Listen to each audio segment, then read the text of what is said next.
ਵਾਹਿਗੁਰੂ ਜੀ ਕਾ ਖਾਲਸਾ, ਵਾਹਿਗੁਰੂ ਜੀ ਕੀ ਫਤਿਹ ਜੀ। ਸਾਰੇ ਵੀਰਾਂ ਭੈਣਾਂ ਨੂੰ ਸਵਾਗਤ ਹੈ ਜੀ ਤੁਹਾਡਾ ਸਾਰਿਆਂ ਦਾ ਆਨਲਾਈਨ ਗੁਰਮਤਿ ਕਲਾਸ ਵਿੱਚ।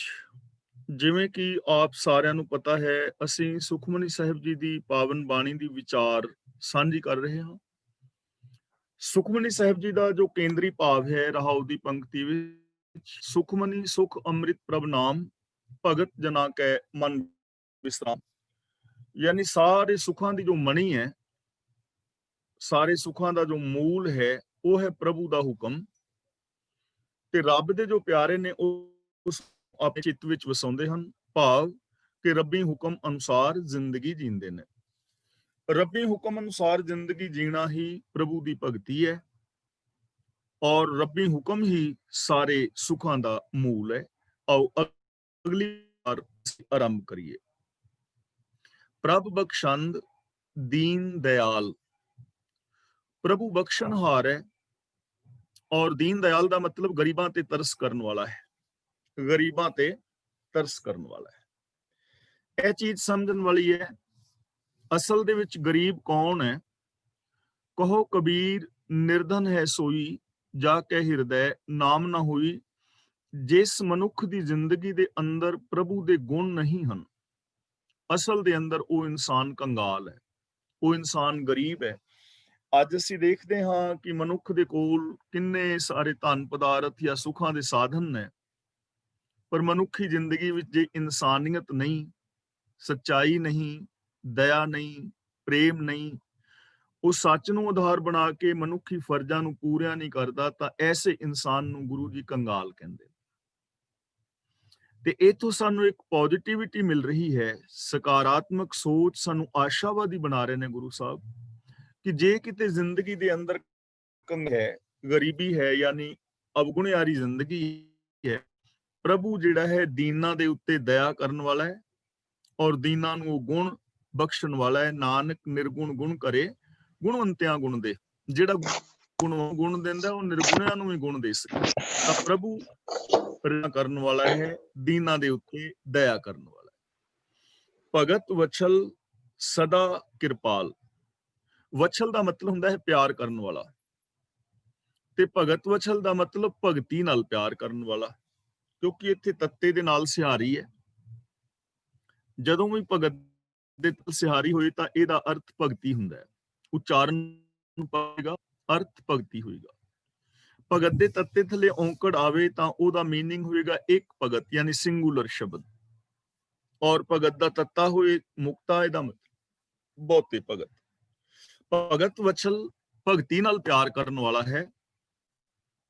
ਸਦਾ ਕਿਰਪਾਲ ਦਾ ਮਤਲਬ ਸਦਾ ਹੀ ਰਹਿਮਤਾਂ ਕਰਨ ਵਾਲਾ ਹੈ, ਹਰ ਪਲ।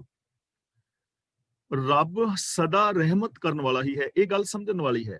ਹੁਣ ਅਸੀਂ ਕਹਿੰਦੇ ਹਾਂ ਵੀ ਸਾਡੇ ਤੇ ਰੱਬ ਨੇ ਕਿਰਪਾ ਨਹੀਂ ਕੀਤੀ ਜਾਂ ਫਲਾਂ ਬੰਦੇ ਤੇ ਕੀਤੀ, ਉਹ ਤੇ ਸਦਾ ਕਰ ਹੀ ਕਿਰਪਾ ਰਿਹਾ ਹੈ।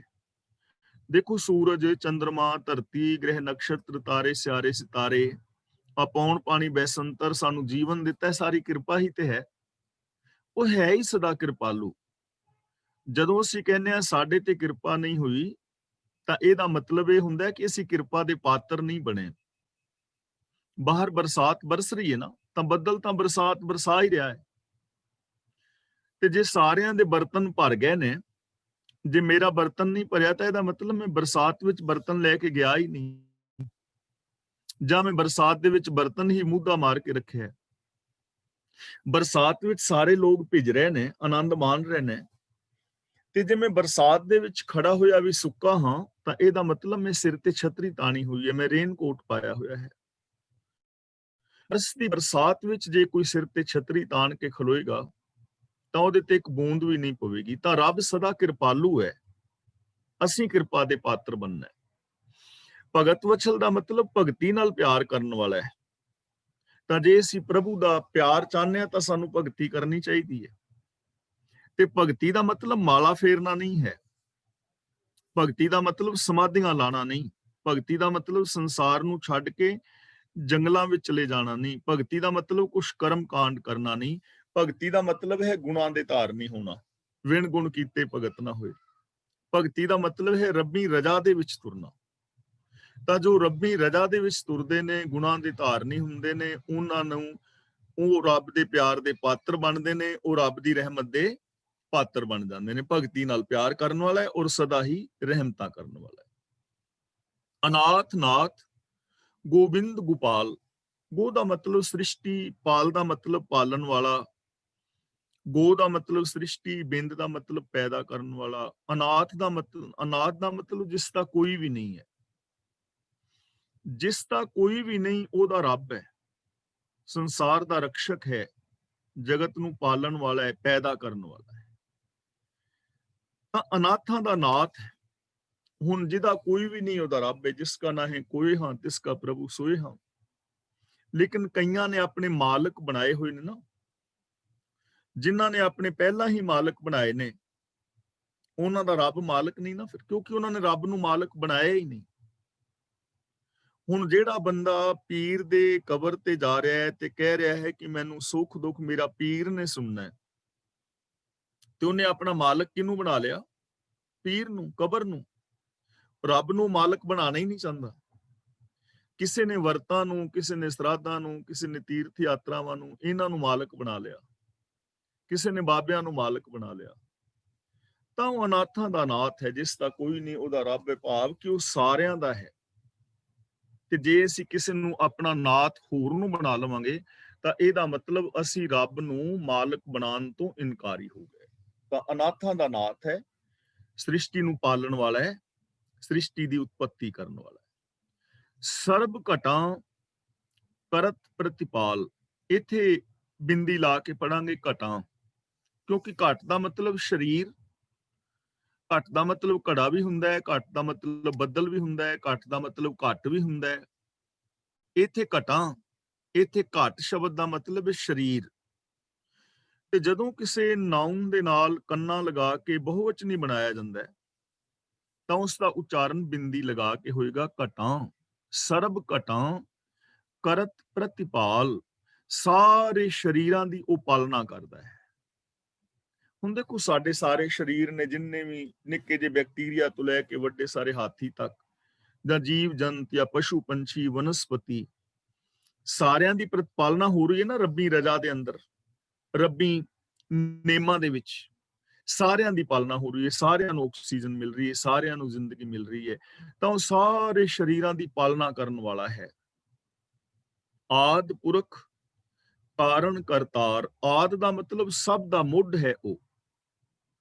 ਪੁਰਖ ਦਾ ਮਤਲਬ ਰਮਿਆ ਹੋਇਆ ਹੈ, ਜ਼ਰਰੇ ਜ਼ਰਰੇ ਦੇ ਅੰਦਰ ਸਮਾਇਆ ਹੋਇਆ ਹੈ। ਕਰਤਾਰ, ਕਾਰਨ ਕਰਤਾਰ ਦਾ ਮਤਲਬ ਸਿਰਜਣਹਾਰ ਹੈ, ਸਾਰਿਆਂ ਦਾ ਮੁੱਢ ਹੈ। ਜਿਵੇਂ ਇੱਕ ਵਰਕਸ਼ ਹੈ ਨਾ, ਤੇ ਉੱਤੇ ਟਹਿਣੇ ਨੇ, ਟਹਿਣੀਆਂ ਨੇ, ਪੱਤੇ ਨੇ, ਫੁੱਲ ਨੇ, ਤਾਂ ਉਹਨਾਂ ਸਾਰਿਆਂ ਦਾ ਮੁੱਢ ਕੀ? ਤਣਾ, ਜੜਾਂ। ਐਵੇਂ ਸਾਰੇ ਸੰਸਾਰ ਦਾ ਮੁੱਢ ਉਹ ਹੈ, ਉਹਦੇ ਤੋਂ ਬਾਹਰ ਕੋਈ ਨਹੀਂ ਹੈ। ਤੂੰ ਪੇੜ, ਸ਼ਾਖ ਤੇਰੀ ਫੂਲੀ। ਔਰ ਪੁਰਖ ਦਾ ਮਤਲਬ ਜਰਰੇ ਜਰਰੇ ਦੇ ਅੰਦਰ ਸਮਾਇਆ ਹੋਇਆ ਹੈ, ਜਿਹਨੂੰ ਸਾਇੰਸ ਐਨਰਜੀ ਕਹਿੰਦੀ ਹੈ। ਤਾਂ ਸਾਰੇ ਸੰਸਾਰ ਵਿੱਚ ਸਮਾਇਆ ਹੋਇਆ ਹੈ, ਸਾਰੇ ਸੰਸਾਰ ਦਾ ਸਿਰਜਕ ਹੈ, ਸਾਰਿਆਂ ਦਾ ਮੁੱਢ ਮੂਲ ਹੈ। ਭਗਤ ਜਨਾ ਕੇ ਪ੍ਰਾਨ ਆਧਾਰ। ਪ੍ਰਾਨ ਆਧਾਰ ਦਾ ਮਤਲਬ ਜ਼ਿੰਦਗੀ ਦਾ ਆਸਰਾ। ਉਹ ਆਪਣੇ ਭਗਤਾਂ ਦੀ ਜ਼ਿੰਦਗੀ ਦਾ ਆਸਰਾ ਹੈ।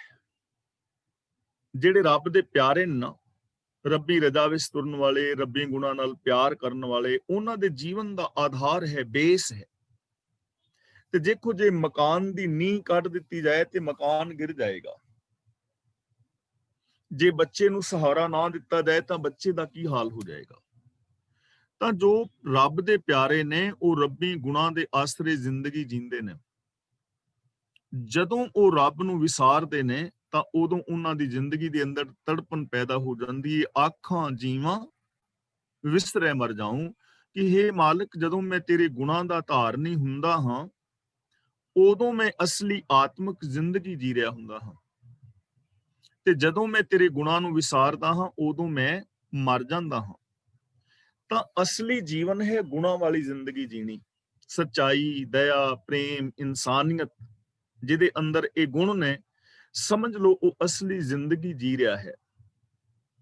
ਤੇ ਜਿਸ ਦੇ ਅੰਦਰ ਇਹ ਗੁਣ ਨਹੀਂ, ਉਹ ਇੱਕ ਚੱਲਦੀ ਫਿਰਦੀ ਲਾਸ਼ ਹੈ, ਕਿਉਂਕਿ ਉਹਦੇ ਅੰਦਰੋਂ ਇਨਸਾਨੀਅਤ ਮਰ ਗਈ ਹੈ। ਤਾਂ ਰੱਬ ਦੇ ਜੋ ਪਿਆਰੇ ਨੇ, ਰੱਬੀ ਗੁਣਾਂ ਨੂੰ ਬੇਸ ਬਣਾ ਕੇ ਆਪਣਾ ਜੀਵਨ ਬਤੀਤ ਕਰਦੇ ਨੇ। ਜੋ ਜੋ ਜਪੈ ਸੋ ਹੋਏ ਪੁਨੀਤ, ਜੋ ਜੋ ਵੀ ਉਹਦੇ ਗੁਣ ਗਾਉਂਦਾ ਹੈ, ਜਪਣ ਦਾ ਮਤਲਬ ਜਾਣਦਾ ਹੈ, ਉਹਦੇ ਗੁਣਾਂ ਨੂੰ ਇੰਪਲੀਮੈਂਟ ਕਰਦਾ ਹੈ ਆਪਣੇ ਜੀਵਨ ਵਿੱਚ, ਰੱਬੀ ਰਜ਼ਾ ਮੁਤਾਬਕ ਤੁਰਦਾ ਹੈ, ਸੋ ਹੋਏ ਪੁਨੀਤ, ਉਹ ਇਨਸਾਨ ਪਵਿੱਤਰ ਹੋ ਜਾਂਦਾ ਹੈ। ਹੁਣ ਪਵਿੱਤਰ ਕੌਣ ਹੋਏਗਾ?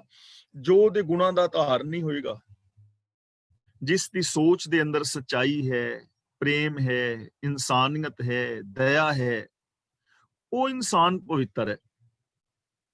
ਲੇਕਿਨ ਇੱਕ ਇਨਸਾਨ ਐਸਾ ਹੈ ਜਿਹਨੇ ਬਾਹਰੋਂ ਬੜੀ ਸਫਾਈ ਰੱਖੀ ਹੈ, ਸੁਚਮਤਾ ਰੱਖਦਾ, ਕਿਸੇ ਦੇ ਹੱਥ ਨਹੀਂ ਲੱਗਣ ਦਿੰਦਾ ਬਰਤਨਾਂ ਨੂੰ, ਆਪਣਾ ਪ੍ਰਸ਼ਾਦਾ ਪਾਣੀ ਆਪ ਤਿਆਰ ਕਰਦਾ ਹੈ, ਲੇਕਿਨ ਅੰਦਰ ਉਹਦੇ ਮੈਲ ਹੈ, ਕਪਟ ਹੈ, ਅੰਦਰ ਛਲ ਹੈ, ਧੋਖਾ ਕਰਦਾ ਹੈ, ਰਿਸ਼ਵਤ ਲੈਂਦਾ, ਜਾਂ ਹੇਰਾਫੇਰੀਆਂ ਕਰਦਾ ਹੈ, ਜਾਂ ਕਰੈਕਟਰਲੈਸ ਹੈ, ਜਾਂ ਕੁਛ ਵੀ ਔਗਣ ਨੇ, ਤਾਂ ਪੁਨੀਤ ਤਾਂ ਨਾ ਹੋਇਆ, ਪਵਿੱਤਰ ਤਾਂ ਨਾ ਹੋਇਆ। ਬਹੁਤੇ ਲੋਕ ਤੀਰਥਾਂ ਆਦਿਕ ਤੇ ਨਹਾ ਕੇ ਤੇ ਬਾਹਰੋਂ ਆਪਣੇ ਆਪ ਨੂੰ ਪਵਿੱਤਰ ਕਰਨ ਦਾ ਯਤਨ ਨੇ। ਗੁਰੂ ਸਾਹਿਬ ਜੀ ਕਹਿੰਦੇ ਨੇ ਉਹ ਪਵਿੱਤਰਤਾ ਨਹੀਂ ਹੈ। ਪਵਿੱਤਰ ਉਹ ਹੈ ਜਿਸ ਦੀ ਮੈਂਟੈਲਿਟੀ, ਮਾਨਸਿਕਤਾ ਵਿੱਚ ਰੱਬੀ ਗੁਣ ਨੇ, ਜੋ ਉਹਦੀ ਰਜ਼ਾ ਵਿੱਚ ਤੁਰਦਾ ਹੈ, ਜੋ ਰੱਬੀ ਗੁਣਾਂ ਨੂੰ ਮਨ ਬਚਨ ਕਰਮ ਕਰਕੇ ਅਪਣਾਉਂਦਾ ਹੈ, ਉਹ ਪਵਿੱਤਰ ਹੋ ਜਾਂਦਾ ਹੈ। ਉਹਦੀ ਸੋਚ ਪਵਿੱਤਰ, ਉਹਦੇ ਬੋਲ ਪਵਿੱਤਰ, ਉਹਦਾ ਵਿਹਾਰ ਪਵਿੱਤਰ ਹੋ ਜਾਂਦਾ ਹੈ। ਭਗਤ ਭਾਏ ਲਾਵੇ ਮਨ ਹੀਤ, ਤਾਂ ਜਿਹੜਾ ਭਗਤੀ ਭਾਵ ਨਾਲ ਆਪਣੇ ਮਨ ਵਿੱਚ ਤੇਰਾ ਪਿਆਰ ਟਿਕਾਉਂਦਾ ਹੈ, ਉਸ ਇਨਸਾਨ ਦਾ ਉਧਾਰ ਹੋ ਜਾਂਦਾ ਹੈ। ਭਗਤ ਭਾਏ, ਭਾਏ ਦਾ ਮਤਲਬ ਪਿਆਰ, ਯਾਨੀ ਜੋ ਪਿਆਰ ਦੇ ਨਾਲ ਤੇਰੀ ਸੇਵਾ ਕਰਦਾ ਹੈ, ਜੋ ਪਿਆਰ ਦੇ ਨਾਲ, ਦਿਲੀ ਪਿਆਰ ਨਾਲ ਤੇਰੇ ਗੁਣਾਂ ਦਾ ਧਾਰਨੀ ਹੁੰਦਾ ਹੈ, ਆਪਣੇ ਮਨ ਦੇ ਅੰਦਰ ਤੇਰੀ ਪ੍ਰੀਤ ਪੈਦਾ ਕਰਦਾ ਹੈ, ਉਹਦਾ ਉਧਾਰ ਹੋ ਜਾਂਦਾ ਹੈ। ਉਹ ਇਨਸਾਨ ਸੁਖੀ ਰਹਿੰਦਾ ਹੈ, ਉਹ ਖੁਸ਼ ਰਹਿੰਦਾ ਹੈ, ਉਹ ਪ੍ਰਸੰਨ ਰਹਿੰਦਾ ਹੈ, ਉਹ ਚੜ੍ਹਦੀ ਕਲਾ ਵਿੱਚ ਰਹਿੰਦਾ ਹੈ। ਕੌਣ? ਜਿਹਦੇ ਹਿਰਦੇ ਦੇ ਅੰਦਰ ਪ੍ਰਭੂ ਦੇ ਗੁਣਾਂ ਦੀ ਪ੍ਰੀਤ ਹੈ। ਹਮ ਨਿਰਗੁਣ ਯਾਰ ਨੀਚ ਅਜਾਨ, ਨਿਰਗੁਣ ਯਾਰ ਦਾ ਮਤਲਬ ਗੁਣਾਂ ਤੋਂ ਸੱਖਣੇ, ਅਜਾਨ ਦਾ ਮਤਲਬ ਬੇਸਮਝ। ਗੁਰੂ ਪਾਤਸ਼ਾਹ ਜੀ ਕਹਿੰਦੇ ਨੇ, ਹੇ ਪ੍ਰਭੂ, ਅਸੀਂ ਬੇਸਮਝ ਹਾਂ, ਅਸੀਂ ਨੀਵੀਂ ਬਿਰਤੀ ਵਾਲੇ ਹਾਂ, ਮੇਰੀ ਸੋਚ ਕੋਈ ਉੱਚੀ ਨਹੀਂ, ਮੇਰੀ ਸੋਚ ਵਿਸ਼ਾਲ ਨਹੀਂ, ਮੈਂ ਆਪਣੇ ਤੱਕ ਹੀ ਸੋਚਦਾ ਕਿ ਮੈਨੂੰ ਸੁੱਖ ਮਿਲ ਜਾਏ, ਮੈਨੂੰ ਗੁਆਂਢੀਆਂ ਨਾਲ ਕੋਈ ਲੈਣ ਦੇਣ ਨਹੀਂ, ਨਗਰ ਨਿਵਾਸੀਆਂ ਨਾਲ, ਦੇਸ਼ ਨਾਲ, ਸੰਸਾਰ ਨਾਲ, ਆਮ ਮਨੁੱਖਤਾ ਨਾਲ ਮੈਨੂੰ ਕੋਈ ਲੈਣ ਦੇਣ ਨਹੀਂ, ਮੈਨੂੰ ਸੁੱਖ ਚਾਹੀਦਾ।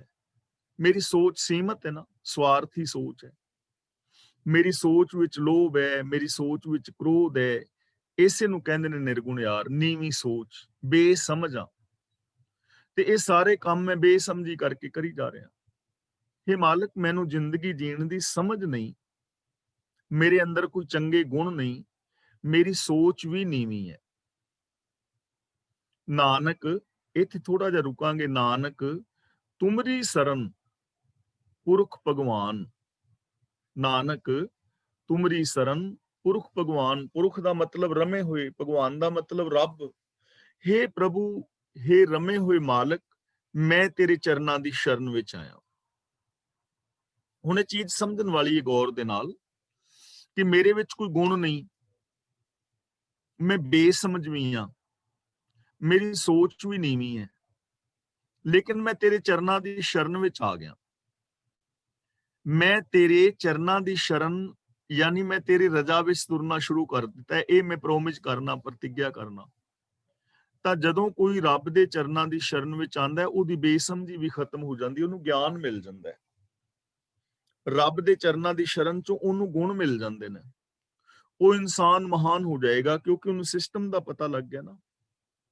ਇਸ ਲਈ ਜੇ ਸਾਡੀ ਜ਼ਿੰਦਗੀ ਵਿੱਚ ਬੇਸਮਝੀ ਹੈ, ਬੇਸਮਝੀ ਵਾਲੀ ਜ਼ਿੰਦਗੀ ਜੀ ਰਹੇ ਹਾਂ, ਜਾਂ ਕਿਤੇ ਸਾਡੇ ਜੀਵਨ ਦੇ ਵਿੱਚ ਕੁਝ ਔਗਣ ਨੇ, ਕੁਝ ਪਾਪ ਅਪਰਾਧ ਨੇ, ਅਸੀਂ ਆਪਣੇ ਜੀਵਨ ਨੂੰ ਬਦਲਣਾ ਚਾਹੁੰਦੇ ਹਾਂ, ਤਾਂ ਸਾਡੇ ਅੰਦਰ ਪੋਸੀਬਿਲਿਟੀ ਹੈ, ਹਰ ਇਨਸਾਨ ਦੇ ਅੰਦਰ, ਕਿਸੇ ਵੀ ਸਮੇਂ ਜਦੋਂ ਵੀ ਉਹ ਚਾਹੇ ਤਾਂ ਉਹ ਰੱਬੀ ਰਜ਼ਾ ਮੁਤਾਬਕ ਜ਼ਿੰਦਗੀ ਜੀ ਕੇ, ਬਾਣੀ ਨੂੰ ਪੜ੍ਹ ਕੇ, ਬਾਣੀ ਅਨੁਸਾਰ ਜੀਵਨ ਜੀ ਕੇ ਆਪਣੇ ਜੀਵਨ ਨੂੰ ਸੁਧਾਰ ਸਕਦਾ ਹੈ, ਨੈਗੇਟਿਵ ਚੋਂ ਪੋਜ਼ਿਟਿਵ ਹੋ ਸਕਦਾ ਹੈ, ਭੈੜੇ ਤੋਂ ਚੰਗਾ ਬਣ ਸਕਦਾ ਹੈ, ਨੀਵੀਂ ਸੋਚ ਨੂੰ ਮਹਾਨ ਸੋਚ ਬਣਾ ਸਕਦਾ ਹੈ।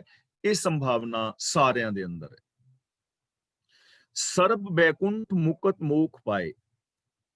ਹੁਣ ਆਮ ਜੋ ਲੋਕ ਨੇ, ਆਮ ਜੋ ਧਰਮ ਦੀ ਵਿਆਖਿਆ ਕੀਤੀ ਜਾਂਦੀ ਹੈ, ਜਾਂ ਧਰਮ ਦੇ ਅੰਦਰ ਜੋ ਡਰਾਵਾ ਔਰ ਜੋ ਲਾਲਚ ਦਿੱਤਾ ਜਾਂਦਾ ਹੈ, ਉਹ ਇਹ ਦਿੱਤਾ ਜਾਂਦਾ ਹੈ ਕਿ ਤੁਸੀਂ ਚੰਗੇ ਕਰਮ ਕਰੋਗੇ, ਦਾਨ ਪੁੰਨ ਕਰੋਗੇ, ਤੀਰਥਾਂ ਤੇ ਜਾਓਗੇ, ਵਰਤ ਨਰਾਤੇ ਆਦਿਕ ਰੱਖੋਗੇ ਤਾਂ ਤੁਹਾਨੂੰ ਮਰਨ ਤੋਂ ਬਾਅਦ ਸਵਰਗ ਮਿਲੇਗਾ, ਬੈਕੁੰਠ ਵਿੱਚ ਜਾਓਗੇ, ਔਰ ਮਰਨ ਤੋਂ ਬਾਅਦ ਤੁਹਾਨੂੰ ਮੁਕਤੀ ਮਿਲੇਗੀ, ਜਿਉਂਦਿਆਂ ਨਹੀਂ, ਮਰਨ ਤੋਂ ਬਾਅਦ ਮਿਲੇਗੀ। ਤੇ ਜੇ ਤੁਸੀਂ ਚੰਗੇ ਕੰਮ ਨਹੀਂ ਕਰੋਗੇ, ਮਰਨ ਤੋਂ ਬਾਅਦ ਤੁਹਾਨੂੰ ਨਰਕ ਮਿਲੇਗਾ ਔਰ ਤੁਸੀਂ ਜੂਨਾਂ ਜਨਮਾਂ ਦੇ ਵਿੱਚ ਭਟਕਾਏ ਜਾਓਗੇ। ਇਹ ਡਰ ਦਿੱਤਾ ਜਾਂਦਾ ਹੈ ਨਰਕਾਂ ਦਾ, ਔਰ ਸਵਰਗ ਦਾ ਲਾਲਚ ਦਿੱਤਾ ਜਾਂਦਾ ਹੈ। ਤੇ ਗੁਰੂ ਪਾਤਸ਼ਾਹ ਜੀ ਨੇ ਨਰਕ ਔਰ ਸਵਰਗ ਨੂੰ ਰੱਦ ਕੀਤਾ ਹੈ। ਗੁਰੂ ਜੀ ਕਹਿੰਦੇ ਨੇ ਮਰਨ ਤੋਂ ਬਾਅਦ ਕੋਈ ਨਰਕ ਸਵਰਗ ਨਹੀਂ ਹੈ। ਇਹ ਅਸੀਂ ਬਹੁਤ ਵਾਰੀ ਪਿੱਛੇ ਵਿਚਾਰ ਚੁੱਕੇ ਹਾਂ। ਸੁਰਗ ਬਾਸ ਨਾ ਬਾਂਛੀਐ, ਡਰੀਐ ਨਾ ਨਰਕ ਨਿਵਾਸ, ਹੋਣਾ ਹੈ ਸੋ ਹੋਈ ਹੈ, ਮਨ ਨਾ ਕੀਜੈ ਆਸ। ਭਗਤ ਨਾਮਦੇਵ ਜੀ ਕਹਿੰਦੇ ਨੇ ਵੀ ਜੇ ਮੈਂ ਡੁੱਬ ਰਿਹਾ ਹੋਵਾਂ ਤੇ ਡੁੱਬਦੇ ਨੂੰ ਤੇ ਕੋਈ ਬਚਾਏ ਨਾ, ਤੇ ਡੁੱਬ ਕੇ ਬੰਦਾ ਮਰ ਜਾਏ ਤੇ ਉਹਦੇ ਤੋਂ ਬਾਅਦ ਉਹਦੀ ਲਾਸ਼ ਨੂੰ ਕਿਸ਼ਤੀ ਦੇ ਵਿੱਚ ਰੱਖੀ, ਫਿਰ ਉਹਨੂੰ ਕੀ ਫਾਇਦਾ? ਹੁਣ ਲਾਸ਼ ਵੀ ਬੇਸ਼ੱਕ ਰੁੜ ਜਾਏ, ਲਾਸ਼ ਨੂੰ ਕੀ ਫਾਇਦਾ? ਕਿਉਂਕਿ ਜਦੋਂ ਲੋੜ ਸੀ ਉਦੋਂ ਤੇ ਕਿਸੇ ਨੇ ਬਚਾਇਆ ਨਹੀਂ। ਤੇ ਜੇ ਡੁੱਬ ਜਾਏ ਤੇ ਫਿਰ ਲਾਸ਼ ਨੂੰ ਚੁੱਕੀ ਫਿਰਨਾ।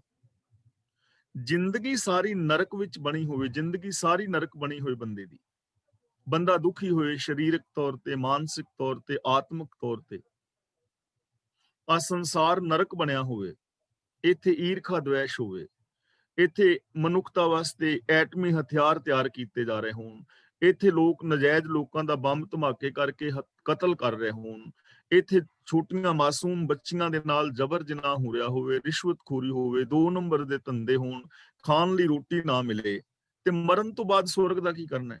ਜ਼ਿੰਦਗੀ ਤੇ ਆ ਨਰਕ ਬਣੀ ਪਈ ਹੈ, ਮੈਂ ਮਰਨ ਤੋਂ ਬਾਅਦ ਵਾਲੇ ਸਵਰਗ ਨੂੰ ਕੀ ਕਰਨਾ ਹੈ? ਇਹ ਜ਼ਿੰਦਗੀ ਵਿੱਚ ਬੰਧਨ ਨੇ ਤੇ ਮੈਂ ਮਰਨ ਤੋਂ ਬਾਅਦ ਵਾਲੀ ਮੁਕਤੀ ਨੂੰ ਕਰਨਾ ਕੀ ਹੈ?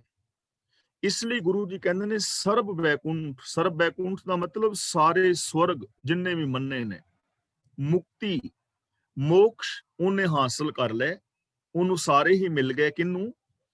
ਏਕ ਨਿਮਕ ਹਰ ਕੇ ਗੁਣ ਗਾਏ, ਜਿਨਨੇ ਇੱਕ ਅਕਾਲ ਪੁਰਖ ਪ੍ਰਭੂ ਪਰਮਾਤਮਾ ਦੇ ਗੁਣਾਂ ਨੂੰ ਗਾਇਆ।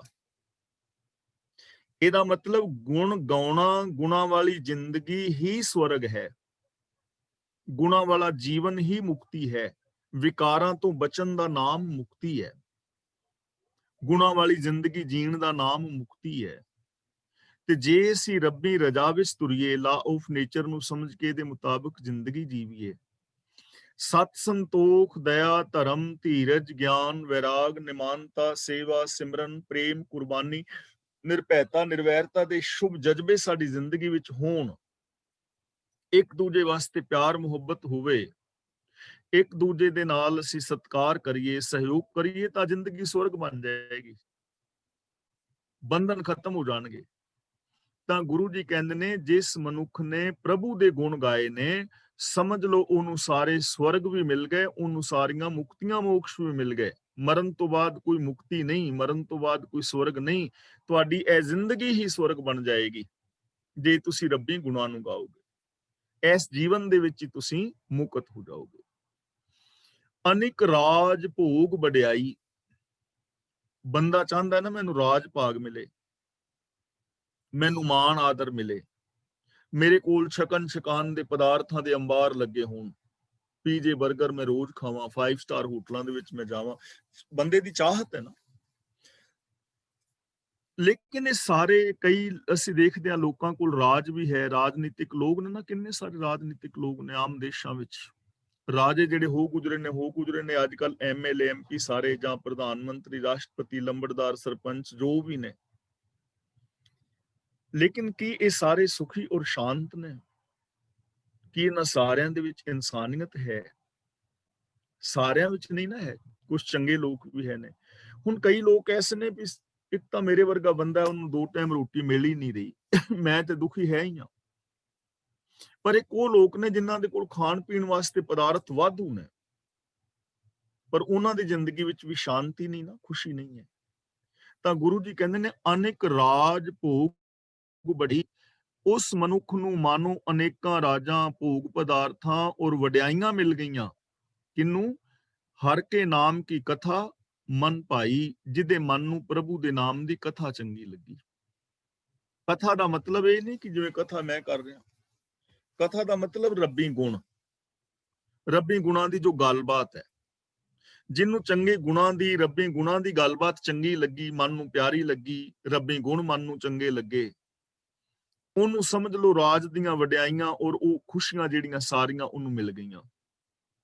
ਔਰ ਹਕੀਕਤ ਹੈ, ਦੇਖੋ ਸਾਡੀ ਗੱਲਬਾਤ ਦੇ ਵਿੱਚੋਂ ਖੁਸ਼ੀ ਜਾਂ ਦੁੱਖ ਪੈਦਾ ਹੋਣਾ ਨਾ। ਜੇ ਦੋ ਬੰਦੇ ਨੇ, ਉਹ ਬੜੇ ਅਮੀਰ ਨੇ, ਮੰਨ ਲਓ ਦੋ ਰਾਜਨੀਤਿਕ ਬੰਦੇ ਨੇ, ਲੇਕਿਨ ਉਹਨਾਂ ਦੇ ਅੰਦਰ ਇੱਕ ਦੂਜੇ ਲਈ ਪਿਆਰ ਮੁਹੱਬਤ ਨਹੀਂ, ਇਨਸਾਨੀਅਤ ਨਹੀਂ, ਉਹ ਇੱਕ ਦੂਜੇ ਨੂੰ ਗਾਲੀ ਗਲੋਚ ਕਰ ਰਹੇ ਨੇ, ਕੁਰਸੀਆਂ ਚੁੱਕ ਚੁੱਕ ਕੇ ਇੱਕ ਦੂਜੇ ਦੇ ਸਿਰ 'ਚ ਮਾਰ ਰਹੇ ਨੇ, ਤਾਂ ਖੁਸ਼ੀ ਤਾਂ ਨਹੀਂ ਹੈ ਨਾ। ਦੂਜੇ ਪਾਸੇ ਐਸੇ ਨੇ ਜਿਨ੍ਹਾਂ ਦੇ ਕੋਲ ਰਾਜਨੀਤਿਕ ਕੋਈ ਪਦਵੀ ਨਹੀਂ ਹੈ, ਕੋਈ ਅਮੀਰੀ ਨਹੀਂ ਹੈ, ਪਰ ਉਹਨਾਂ ਦੀ ਜ਼ਿੰਦਗੀ ਵਿੱਚ ਸੰਤੋਖ ਹੈ, ਉਹਨਾਂ ਦੇ ਜੀਵਨ ਦੇ ਅੰਦਰ ਪਿਆਰ ਮੁਹੱਬਤ ਹੈ, ਤਾਂ ਉਹ ਜੀਵਨ ਸੁਖੀ ਹੈ ਨਾ। ਤਾਂ ਇਹਦਾ ਮਤਲਬ ਇਹ ਨਹੀਂ ਕਿ ਰਾਜਾ ਬਾਦਸ਼ਾਹ ਨਾ ਬਣੋ, ਗੱਲ ਹੈਗੀ ਰੱਬੀ ਗੁਣਾਂ ਦੀ। ਜਿਹਦੇ ਅੰਦਰ ਰੱਬੀ ਗੁਣ ਨੇ, ਜੋ ਗੁਣਾਂ ਨੂੰ ਇੰਪਲੀਮੈਂਟ ਕਰਦਾ ਹੈ, ਸਮਝ ਲਓ ਉਹਨੂੰ ਅਨੇਕਾਂ ਰਾਜਾਂ ਦੀ ਵਡਿਆਈਆਂ ਵਾਲੀ ਖੁਸ਼ੀ ਮਿਲ ਗਈ। ਬਹੁ ਭੋਜਨ, ਕਾਪਰ, ਸੰਗੀਤ। ਹੁਣ ਚੰਗੇ ਚੰਗੇ ਕੱਪੜੇ ਹੋਣ, ਚੰਗੇ ਚੰਗੇ ਭੋਜਨ ਹੋਣ, ਬੰਦਾ ਚਾਹੁੰਦਾ ਹੈ ਨਾ ਮੇਰੇ ਕੋਲ ਕੱਪੜੇ ਹੋਣ ਚੰਗੇ, ਮੇਰੇ ਕੋਲ ਖਾਣ ਪੀਣ ਵਾਸਤੇ ਭੋਜਨ ਹੋਵੇ। ਹੁਣ ਕੁਝ ਲੋਕ ਤੇ ਉਹਨੇ ਜਿਨ੍ਹਾਂ ਦੇ ਕੋਲ ਖਾਣ ਪੀਣ ਵਾਸਤੇ ਭੋਜਨ ਔਰ ਪਹਿਨਣ ਵਾਸਤੇ ਕੱਪੜੇ ਨਹੀਂ ਹਨ, ਉਹ ਤੇ ਦੁਖੀ ਹੈ ਹੀ ਨੇ। ਪਰ ਜਿਨ੍ਹਾਂ ਦੇ ਕੋਲ ਅੰਬਾਰ ਲੱਗੇ ਨੇ, ਅਲਮਾਰੀਆਂ ਭਰੀਆਂ ਪਈਆਂ ਨੇ ਕੱਪੜਿਆਂ ਦੀਆਂ, ਉਹਨਾਂ ਨੂੰ ਇਹ ਨਹੀਂ ਪਤਾ ਲੱਗਦਾ ਵੀ ਪਾਈਏ ਕੀ। ਜਦੋਂ ਉਹਨਾਂ ਨੇ ਤਿਆਰ ਹੋਣਾ ਹੋਵੇ ਤਾਂ ਉਹਨਾਂ ਨੂੰ ਇਹ ਨਹੀਂ ਪਤਾ ਲੱਗਦਾ ਵੀ ਕਿਹੜੇ ਕੱਪੜੇ ਪਾਵਾਂ। ਤੇ ਜਦੋਂ ਉਹਨਾਂ ਨੇ ਕਿਤੇ ਗੱਲਬਾਤ ਕਰਨੀ ਹੋਵੇ ਤੇ ਕਹਿਣਗੇ ਮੇਰੇ ਕੋਲ ਪਾਉਣ ਵਾਸਤੇ ਕੱਖ ਨਹੀਂ ਹੈ ਨਾ। ਸ਼ਾਂਤੀ। ਤਾਂ ਗੁਰੂ ਜੀ ਕਹਿੰਦੇ ਨੇ ਹੁਣ ਕਾਪਰ ਤੇ ਸੰਗੀਤ ਦਾ ਮਤਲਬ ਸੰਗੀਤ। ਹੁਣ ਇੱਕ ਬੰਦਾ ਐਸਾ ਹੈ ਕਿ ਜਿਹਨੂੰ ਸੰਗੀਤ ਆਉਂਦਾ ਹੀ ਨਹੀਂ। ਹੁਣ ਮੈਂ ਹਾਂ, ਮੈਨੂੰ ਸੰਗੀਤ ਬਾਰੇ ਨੌਲੇਜ ਨਹੀਂ ਹੈ, ਤੁਹਾਡੇ ਵਿੱਚੋਂ ਬਹੁਤੇ ਵੀਰ ਭੈਣਾਂ ਨੌਲੇਜ ਨਹੀਂ ਸੰਗੀਤ ਦੀ, ਸਾਨੂੰ ਤਾਂ ਖੁਸ਼ੀ ਨਹੀਂ ਹੈ ਮੰਨ ਲਓ। ਪਰ ਇੱਕ ਉਹ ਨੇ ਜੋ ਕਲਾਸੀਕਲ ਸੰਗੀਤ ਦੇ ਮਾਹਿਰ ਨੇ, ਰਾਗਾਂ ਦੇ ਮਾਹਿਰ ਨੇ, ਕਲਾਸੀਕਲ ਸੰਗੀਤ ਦੇ ਮਾਹਿਰ ਨੇ, ਪਰ ਉਹਨਾਂ ਦੀ ਜ਼ਿੰਦਗੀ ਵਿੱਚ ਅਸ਼ਾਂਤੀ ਹੈ ਜੇ ਅੰਦਰ ਗੁਣ ਨਹੀਂ। ਬਾਣੀ ਵਿੱਚ ਆਉਂਦਾ ਨਾ, ਰਾਗਾਂ ਵਿੱਚ ਸ੍ਰੀ ਰਾਗ ਹੈ ਜੇ ਸੱਚ ਧਰੇ ਪਿਆਰ। ਰਾਗਾਂ ਦੇ ਵਿੱਚ ਸ੍ਰੀ ਰਾਗ ਹੈ ਉੱਤਮ, ਪਰ ਤਾਂ ਹੈ ਜੇ ਸੱਚ ਦੇ ਨਾਲ ਬੰਦਾ ਗਾਉਣ ਵਾਲਾ ਪਿਆਰ ਵੀ ਪਾਏ। ਸੋਰਠ ਤਾਮ ਸੁਹਾਵਣੀ ਜਾਂ ਸੱਚਾ ਮਨ ਹੋਏ। ਸੋਰਠ ਤਾਂ ਹੀ ਸੁਹਾਵਣਾ ਜੀਵਨ ਬਣਾਏਗਾ ਜੇ ਮਨ ਦੇ ਅੰਦਰ ਸੱਚਾ ਹੈ।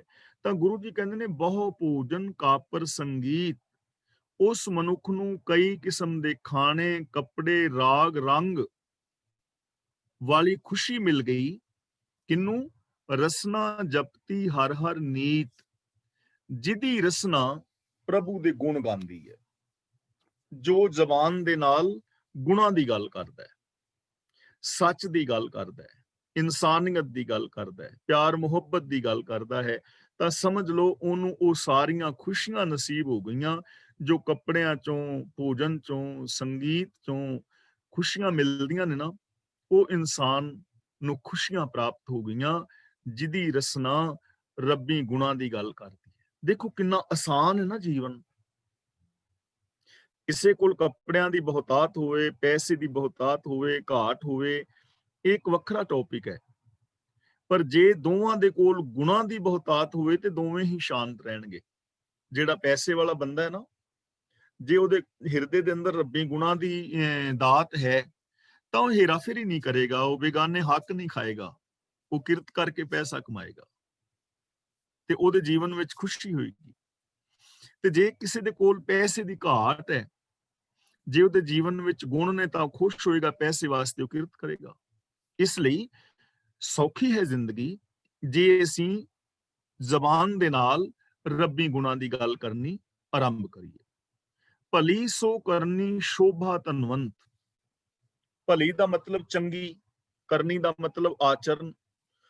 ਉਸ ਮਨੁੱਖ ਦਾ ਆਚਰਨ ਚੰਗਾ ਹੈ, ਉਸ ਮਨੁੱਖ ਨੂੰ ਸ਼ੋਭਾ ਮਿਲਦੀ ਹੈ, ਔਰ ਉਹ ਮਨੁੱਖ ਹੀ ਅਸਲ ਧਨਾੜ ਅਮੀਰ ਹੈ। ਧਨਵੰਤ ਦਾ ਮਤਲਬ ਅਮੀਰ, ਧਨਵਾਨ। ਉਹ ਬੰਦੇ ਦਾ ਆਚਰਨ ਚੰਗਾ ਹੈ, ਉਸ ਬੰਦੇ ਦੀ ਕਰਨੀ ਚੰਗੀ ਹੈ, ਉਹਨੂੰ ਸ਼ੋਭਾ ਮਿਲਦੀ ਹੈ। ਅਸਲੀ ਧਨਵਾਨ ਉਹ ਬੰਦਾ ਹੀ ਹੈ। ਕੌਣ? ਹਿਰਦੈ ਬਸੇ, ਇਹਨੂੰ ਹਿਰਦੇ ਨਹੀਂ ਪੜਨਾ, ਹਿਰਦੈ ਬਸੇ ਪੂਰਨ ਗੁਰਮੰਤ, ਜਿਸ ਦੇ ਹਿਰਦੇ ਵਿੱਚ ਪੂਰੇ ਗੁਰੂ ਦਾ ਉਪਦੇਸ਼ ਵਸਦਾ ਹੈ। ਹਿਰਦੇ ਦਾ ਮਤਲਬ ਮੈਂਟੈਲਿਟੀ, ਮਾਨਸਿਕਤਾ, ਸੋਚ।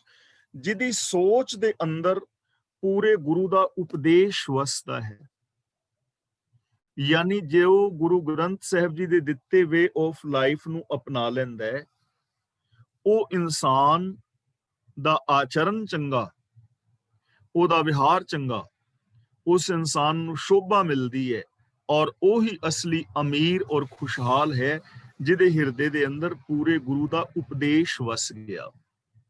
ਦੇਖੋ ਕਿੰਨਾ ਸਿੰਪਲ ਕੰਮ, ਕਿੰਨਾ ਸੌਖਾ ਕੰਮ, ਆਪਣੇ ਜੀਵਨ ਨੂੰ ਖੁਸ਼ੀ ਕਰਨ ਦਾ, ਖੁਸ਼ੀ ਲਿਆਉਣ ਦਾ, ਪਰਿਵਾਰ ਵਿੱਚ ਖੁਸ਼ੀਆਂ ਲਿਆਉਣ ਦਾ, ਸਮਾਜ ਵਿੱਚ ਖੁਸ਼ੀਆਂ ਲਿਆਉਣ ਦਾ ਕਿੰਨਾ ਸੌਖਾ ਕੰਮ ਹੈ ਨਾ, ਕਿ ਗੁਰੂ ਦੇ ਦਿੱਤੇ ਵੇ ਆਫ ਲਾਈਫ ਨੂੰ ਅਪਣਾ ਲਓ। ਜਿਵੇਂ ਆਪਾਂ 6 ਗੱਲਾਂ ਦੀ ਗੱਲ ਰੋਜ਼ ਕਰਦੇ ਹਾਂ, ਅੱਖਾਂ ਨਾਲ ਵੇਖਣਾ ਕੀ ਹੈ, ਕੰਨਾਂ ਨਾਲ ਸੁਣਨਾ ਕੀ ਹੈ, ਸਿੰਪਲ ਗੱਲ, ਗੁਰਮਤਿ ਆਸ਼ੇ ਅਨੁਸਾਰ ਜ਼ਿੰਦਗੀ ਜੀਵੋ ਤਾਂ ਜੀਵਨ ਸੌਖਾ ਹੋ ਜਾਏ। ਹੁਣ ਮੰਗ ਰਹੇ ਨੇ ਔਰ ਸਾਨੂੰ ਸਮਝਾ ਰਹੇ ਨੇ, ਸਾਧ ਸੰਗ ਪ੍ਰਭ ਦੇਹ ਨਿਵਾਸ। ਇਹਨੂੰ ਦੇਹੋ ਵੀ ਪੜ ਸਕਦੇ ਹਾਂ, ਦੇਹ ਵੀ ਪੜ ਸਕਦੇ ਹਾਂ। ਸ਼ਬਦ ਸਿੰਗੂਲਰ ਹੈ, ਲੇਕਿਨ ਸਤਕਾਰ ਵਜੋਂ ਬਹੁਵਚਨੀ ਸ਼ਬਦ ਵਰਤਿਆ ਜਾਂਦਾ ਹੈ। ਸਾਧ ਸੰਗ ਪ੍ਰਭ ਦੇਹ ਨਿਵਾਸ। हे ਪ੍ਰਭੂ, ਮੇਰੇ ਤੇ ਰਹਿਮਤ ਕਰ, ਮੈਨੂੰ ਗੁਰੂ ਦੇ ਚਰਨਾਂ ਦੀ ਸ਼ਰਨ ਵਿੱਚ ਨਿਵਾਸ ਦੇ, ਕਿ ਮੈਂ ਗੁਰੂ ਦੇ ਚਰਨਾਂ ਦੀ ਸ਼ਰਨ ਵਿੱਚ ਵਸਾਂ। ਗੁਰੂ ਦੇ ਚਰਨਾਂ ਦੀ ਸ਼ਰਨ ਵਿੱਚ ਰਹਿਣ ਦਾ ਮਤਲਬ ਕਿ ਮੈਂ ਗੁਰਮਤਿ ਆਸ਼ੇ ਅਨੁਸਾਰ ਜ਼ਿੰਦਗੀ ਜੀਵਾਂ, ਗੁਰਬਾਣੀ ਅਨੁਸਾਰ ਮੇਰਾ ਜੀਵਨ ਹੋਵੇ, ਮੇਰੀ ਸੁਰਤ ਯੂਨੀਵਰਸਲ ਟਰੁੱਥ ਦੇ ਨਾਲ ਜੁੜੀ ਹੋਵੇ, ਗੁਰੂ ਗਿਆਨ ਦੇ ਨਾਲ ਮੇਰੀ ਜ਼ਿੰਦਗੀ ਜੁੜੀ ਹੋਵੇ, ਗੁਰੂ ਗਿਆਨ ਦੇ ਚਾਨਣੇ ਦੇ ਅੰਦਰ ਮੈਂ ਜ਼ਿੰਦਗੀ ਜੀਵਾਂ, ਗੁਰਮਤਿ ਆਸ਼ੇ ਅਨੁਸਾਰ ਜੀਵਨ ਜੀਵਾਂ, ਜਾਂ ਸੌਖੇ ਲਫ਼ਜ਼ਾਂ ਵਿੱਚ ਕਹਿਣਾ ਹੋਵੇ ਤਾਂ ਉਹ ਵੇ ਆਫ ਲਾਈਫ ਜੋ ਸ੍ਰੀ ਗੁਰੂ ਗ੍ਰੰਥ ਸਾਹਿਬ ਜੀ ਸਾਨੂੰ ਦੇ ਰਹੇ ਨੇ, ਉਹ ਵੇ ਆਫ ਲਾਈਫ ਨੂੰ ਮੈਂ ਅਪਣਾ ਲਵਾਂ। ਚੰਗੇ ਬੰਦਿਆਂ ਦੀ ਸੰਗਤ ਵਿੱਚ ਰਹਾਂ, ਜਿਹੜੇ ਮਾੜੇ ਲੋਕ ਨੇ ਉਹਨਾਂ ਦੀ ਸੰਗਤ ਵਿੱਚ ਨਾ ਬਵਾਂ, ਕਿਉਂਕਿ ਜੇ ਮਾੜੇ ਲੋਕਾਂ ਦੀ ਸੰਗਤ ਵਿੱਚ ਬੈਠਾਂਗੇ ਨਾ, ਤਾਂ ਸਾਡੇ ਅੰਦਰ ਵੀ ਕੋਈ ਨਾ ਕੋਈ ਔਗਣ ਆ ਜਾਏਗਾ। ਜਦੋਂ ਕਾਲੇ ਭਾਂਡੇ ਨਾਲ ਟੱਚ ਕਰਾਂਗੇ ਤੇ ਕੋਈ ਦਾਗ ਜ਼ਰੂਰ ਲੱਗੇਗਾ। ਬਾਂਸਨ ਕਾਰੋ ਪਰਸੀਐ ਤੋ ਕੁਛ ਲਾਗੇ ਦਾਗ। ਤੇ ਜੇ ਦਾਗ ਨਾ ਵੀ ਲੱਗਿਆ, ਮਾੜੇ ਲੋਕਾਂ ਦੇ ਕੋਲ ਬਹਿਣ ਉੱਠਣ ਹੋਏਗਾ ਤੇ ਬਦਨਾਮੀ ਤਾਂ ਖੱਟਾਂਗੇ ਨਾ। ਇਸ ਲਈ ਚੰਗੇ ਲੋਕਾਂ ਦੀ ਸੰਗਤ, ਜੋ ਪੋਜ਼ਿਟਿਵ ਨੇ, ਜੋ ਸਕਾਰਾਤਮਕ ਨੇ, ਜੋ ਸਮਾਜ ਦਾ ਭਲਾ ਚਾਹੁੰਦੇ ਨੇ, ਜਿਨ੍ਹਾਂ ਦੇ ਜੀਵਨ ਦਾ ਕੋਈ ਉੱਚਾ ਆਦਰਸ਼ ਹੈ, ਉੱਚਾ ਗੋਲ ਹੈ, ਉਹਨਾਂ ਲੋਕਾਂ ਦੀ ਸੰਗਤ ਕਰੋ। ਔਰ ਗੁਰੂ ਦੇ ਚਰਨਾਂ ਦੀ ਸੰਗਤ ਮੈਨੂੰ ਮਾਲਕ ਬਖਸ਼। ਸਰਬ ਸੁਖ, ਇੱਥੇ ਰੁਕਾਂਗੇ। ਨਾਨਕ, ਇੱਥੇ ਥੋੜਾ ਵਿਸ਼ਰਾਮ ਲਗਾਵਾਂਗੇ। ਪ੍ਰਗਾਸ, ਸਰਬ ਸੁਖ ਨਾਨਕ ਪ੍ਰਗਾਸ, ਕਿ हे ਨਾਨਕ ਆਖ ਕਿ ਸਤਰਿਆਂ ਸਾਰੇ ਸੁੱਖਾਂ ਦਾ ਪ੍ਰਕਾਸ਼ ਹੋ ਜਾਂਦਾ ਹੈ। ਗੁਰੂ ਦੀ ਸੰਗਤ ਕੀਤਿਆਂ ਸਾਰੇ ਸੁੱਖਾਂ ਦਾ ਪ੍ਰਕਾਸ਼ ਅੰਦਰ ਹੋ ਜਾਂਦਾ ਹੈ, ਭਾਵ ਕਿ ਸਾਰੇ ਸੁੱਖ ਪੈਦਾ ਹੋ ਜਾਂਦੇ ਨੇ। ਹੁਣ ਦੇਖੋ ਸਾਰੇ ਸੁੱਖ ਕਿਵੇਂ ਪੈਦਾ ਹੋ ਜਾਣਗੇ? ਸਿੰਪਲ ਗੱਲ ਹੈ, ਸਮਝਣ ਵਾਲੀ ਗੱਲ ਹੈ ਕਿ ਮੇਰੀ ਸੋਚ ਦੇ ਅੰਦਰ ਸੱਚ ਹੈ, ਸੰਤੋਖ ਹੈ, ਦਇਆ ਹੈ, ਪਿਆਰ ਹੈ, ਮੇਰੇ ਬੋਲਾਂ ਵਿੱਚ ਵੀ ਇਹ ਚੀਜ਼ਾਂ ਨੇ, ਮੇਰੇ ਬਿਹੇਵੀਅਰ ਦੇ ਵਿੱਚ ਵੀ ਇਹ ਗੁਣ ਨੇ, ਤਾਂ ਮੇਰੀ ਜ਼ਿੰਦਗੀ ਵਿੱਚ ਸੁੱਖ ਹੀ ਸੁੱਖ ਨੇ। ਕੋਈ ਔਗਣ ਹੈ ਹੀ ਨਹੀਂ, ਤਾਂ ਦੁੱਖ ਦਾ ਮਤਲਬ ਹੀ ਨਹੀਂ। ਮੈਂ ਤੁਹਾਡੇ ਨਾਲ ਤਾਂ ਹੀ ਲੜਾਂਗਾ ਨਾ ਜੇ ਮੇਰੇ ਅੰਦਰ ਈਰਖਾ ਦਵੇਸ਼ ਹੋਏਗੀ, ਤੇ ਜਦੋਂ ਲੜਾਈ ਦੰਗਾ ਹੋਏਗਾ, ਦੁੱਖ ਹੋਏਗਾ। ਹੁਣ ਮੇਰੇ ਅੰਦਰ ਹੈ ਹੀ ਪਿਆਰ, ਮੇਰੇ ਅੰਦਰ ਹੈ ਹੀ ਸੱਚ, ਤਾਂ ਦੁੱਖ ਨਹੀਂ ਹੋਣਗੇ। ਇਸ ਲਈ ਗੁਰੂ ਜੀ ਕਹਿੰਦੇ ਨੇ ਕਿ ਜਦੋਂ ਅਸੀਂ ਗੁਰੂ ਦੇ ਚਰਨਾਂ ਦੀ ਸੰਗਤ ਵਿੱਚ ਰਹਿੰਦੇ ਹਾਂ, ਅਸੀਂ ਆਪਣੇ ਅੰਦਰ ਗੁਣਾਂ ਦੇ ਧਾਰਨੀ ਹੁੰਦੇ ਹਾਂ, ਤਾਂ ਸਾਡੇ ਅੰਦਰੋਂ ਹੀ ਸੁੱਖ ਪੈਦਾ ਹੋ ਜਾਂਦੇ ਨੇ। ਹੁਣ 21 ਨੰਬਰ ਸ਼ਲੋਕ ਦੇ ਵਿੱਚ ਗੁਰਦੇਵ ਜੀ ਬਚਨ ਕਰਦੇ ਨੇ, ਸਰਗੁਣ ਨਿਰਗੁਣ ਨਿਰੰਕਾਰ ਸੁਨ ਸਮਾਧੀ ਆਪ, ਆਪਨ ਕੀਆ ਨਾਨਕਾ, ਆਪੇ ਹੀ ਫਿਰ ਜਾਪ। ਇਹ ਸ਼ਲੋਕ ਔਰ ਅਸ਼ਟਪਦੀ ਨੂੰ ਅਸਾਂ ਬੜੇ ਧਿਆਨ ਪੂਰਵਕ ਠਰਮੇ ਦੇ ਨਾਲ ਵਿਚਾਰਨ ਦਾ ਯਤਨ ਕਰਨਾ ਹੈ। ਸਰਗੁਣ ਦਾ ਮਤਲਬ ਤ੍ਰੈਗੁਣੀ ਮਾਇਆ ਦਾ ਰੂਪ। ਨਿਰਗੁਣ ਦਾ ਮਤਲਬ ਜੋ ਮਾਇਆ ਦੇ ਤਿੰਨ ਗੁਣ ਨੇ ਇਹਨਾਂ ਤੋਂ ਪਰੇ। ਜਿਵੇਂ ਅਸੀਂ ਤਿੰਨ ਗੁਣ ਵਿਚਾਰ ਚੁੱਕੇ ਹਾਂ ਨਾ, ਰਜਗੁਣ, ਤਮਗੁਣ ਔਰ ਸਤਗੁਣ। ਰਜਗੁਣ ਦਾ ਮਤਲਬ ਲਾਲਚ ਆਦਿਕ ਦੇ ਅਧੀਨ ਕਰਮ ਕਰਨੇ। ਤਮਗੁਣ ਦਾ ਮਤਲਬ ਅਗਿਆਨਤਾ ਭਰੇ ਕਰਮ ਕਰਨੇ ਤੇ ਸਤਗੁਣ ਦਾ ਮਤਲਬ ਸੰਸਾਰ ਨੂੰ ਛੱਡ ਜਾਣਾ। ਹੁਣ ਗੁਰੂ ਜੀ ਕਹਿੰਦੇ ਨੇ ਉਹ ਰੱਬ ਜਿਹੜਾ ਹੈ ਇਹਨਾਂ ਤ੍ਰੈਗੁਣ ਜੋ ਮਾਇਆ ਹੈ, ਸਰਗੁਣ, ਆ ਸਾਰਾ ਦਿਸਤਾ ਜਗਤ, ਇਹਨੂੰ ਅਸੀਂ ਕਹਿ ਸਕਦੇ ਹਾਂ ਦਿਸਤਾ ਜਗਤ, ਜੋ ਆ ਸਾਰਾ ਸੰਸਾਰ ਦਿਸ ਰਿਹਾ ਹੈ, ਸਰਗੁਣ। ਤੇ ਨਿਰਗੁਣ ਦਾ ਮਤਲਬ ਹੈ ਕਿ ਇਹਨਾਂ ਮਾਇਆ ਦੇ ਗੁਣਾਂ ਤੋਂ ਪਰੇ, ਜਿਹਨੂੰ ਅਸੀਂ ਅਲੇਪ ਕਹਿ ਦਿੰਦੇ ਹਾਂ। ਨਿਰੰਕਾਰ ਦਾ ਮਤਲਬ ਆਕਾਰ ਤੋਂ ਰਹਿਤ, ਜਿਹਦਾ ਕੋਈ ਆਕਾਰ ਨਹੀਂ, ਰੂਪ ਰੇਖ ਰੰਗ ਆਕਾਰ ਨਹੀਂ। ਦੇਖੋ ਮੇਰਾ ਰੂਪ ਹੈ, ਰੰਗ ਹੈ, ਆਕਾਰ ਹੈ, ਤੁਹਾਡਾ ਰੂਪ ਰੇਖ ਰੰਗ ਆਕਾਰ ਹੈ, ਜੀਵ ਜੰਤ ਨੇ, ਤਾਂ ਜਿਹਦਾ ਕੋਈ ਆਕਾਰ ਨਹੀਂ। ਸੁਨ ਸਮਾਧੀ, ਸੁਨ ਸਮਾਧੀ ਦਾ ਮਤਲਬ ਸੁਨ, ਜਿੱਥੇ ਕੁਝ ਵੀ ਨਹੀਂ। ਆਪ ਦਾ ਮਤਲਬ ਆਪ ਹੀ ਹੈ। ਤਾਂ ਹੁਣ ਇਹ ਚੀਜ਼ ਨੂੰ ਧਿਆਨ ਨਾਲ ਸਮਝਣਾ ਹੈ। ਨਿਰੰਕਾਰ ਯਾਨੀ ਆਕਾਰ ਤੋਂ ਰਹਿਤ, ਤ੍ਰੈਗੁਣੀ ਮਾਇਆ ਦਾ ਰੂਪ, ਜਗਤ ਰੂਪ ਵੀ ਉਹ ਆਪ ਹੀ ਹੈ। ਮਾਇਆ ਦੇ ਤਿੰਨਾਂ ਗੁਣਾਂ ਤੋਂ ਪਰੇ ਵੀ ਉਹ ਆਪ ਹੈ, ਔਰ ਅਫੁਰ ਅਵਸਥਾ ਦੇ ਵਿੱਚ ਟਿਕਿਆ ਹੋਇਆ ਵੀ ਉਹ ਆਪ ਹੀ ਹੈ। ਇਹ ਚੀਜ਼ ਨੂੰ ਦੁਬਾਰਾ ਸਮਝੋ। ਅਫੁਰ ਅਵਸਥਾ ਕਿਹਨੂੰ ਕਹਿੰਦੇ ਨੇ? ਜਦੋਂ ਇਹ ਸੰਸਾਰ ਰਚਨਾ ਨਹੀਂ ਸੀ ਹੋਈ, ਆਪਣੀ ਸੁਰਤ ਨੂੰ ਉੱਥੇ ਲੈ ਜਾਓ। ਜਿਵੇਂ ਸਾਇੰਸ ਸਾਨੂੰ ਦੱਸਦੀ ਕਿ ਬਿਗ ਬੈਂਗ ਹੋਇਆ। ਬਿਗ ਬੈਂਗ ਦੀ ਥਿਊਰੀ ਵਿੱਚ ਜੋ ਵਿਸ਼ਵਾਸ ਰੱਖਦੇ ਨੇ, ਕਿਉਂਕਿ ਉਹਦੇ ਨਾਲ ਜ਼ਿਆਦਾ ਸਾਇੰਟਿਸਟ ਸਹਿਮਤ ਨੇ, ਕੁਝ ਲੋਕ ਨਹੀਂ ਸਹਿਮਤ, ਲੇਕਿਨ ਬਹੁ ਗਿਣਤੀ ਸਹਿਮਤ ਹੈ। ਤਾਂ ਬਿਗ ਬੈਂਗ ਤੋਂ ਪਹਿਲਾਂ ਜੋ ਸੀ ਉਹਨੂੰ ਗੁਰੂ ਜੀ ਸੁੰਨ ਸਮਾਧੀ ਕਹਿ ਰਹੇ ਨੇ। ਬਿਗ ਬੈਂਗ ਤੋਂ ਪਹਿਲਾਂ ਜੋ ਸੀ ਉਹ ਸੁੰਨ ਸਮਾਧੀ, ਜਿਹਦੇ ਬਾਰੇ ਅਸੀਂ ਕੁਝ ਕਹਿ ਨਹੀਂ ਸਕਦੇ ਵੀ ਕੀ ਸੀ।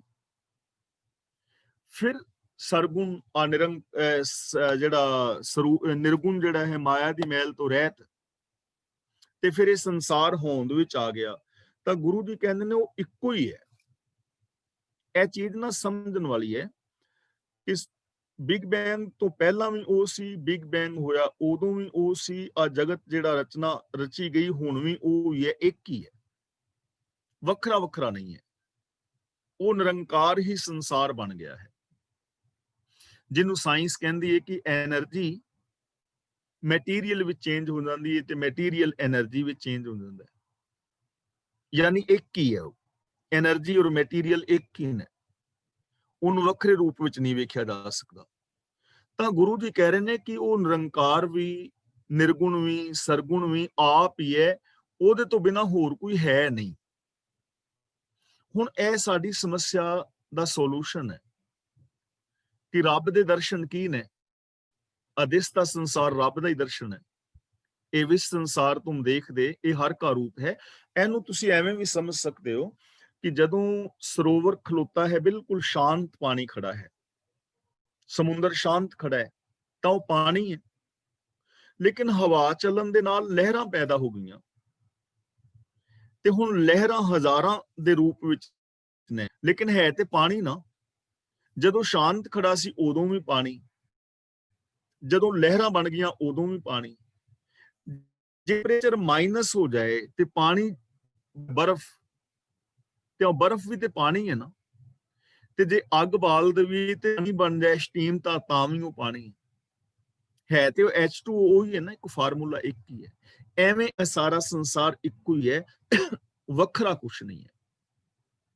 ਆਪਨ ਕੀਆ ਨਾਨਕਾ, ਆਪੇ ਹੀ ਫਿਰ ਜਾਪ। ਆਪਨ ਕੀਆ ਦਾ ਮਤਲਬ ਜੋ ਆਪਣਾ ਪੈਦਾ ਕੀਤਾ ਹੋਇਆ ਹੈ ਜਗਤ, ਦਿਸਦਾ ਹੋਇਆ ਰੂਪ।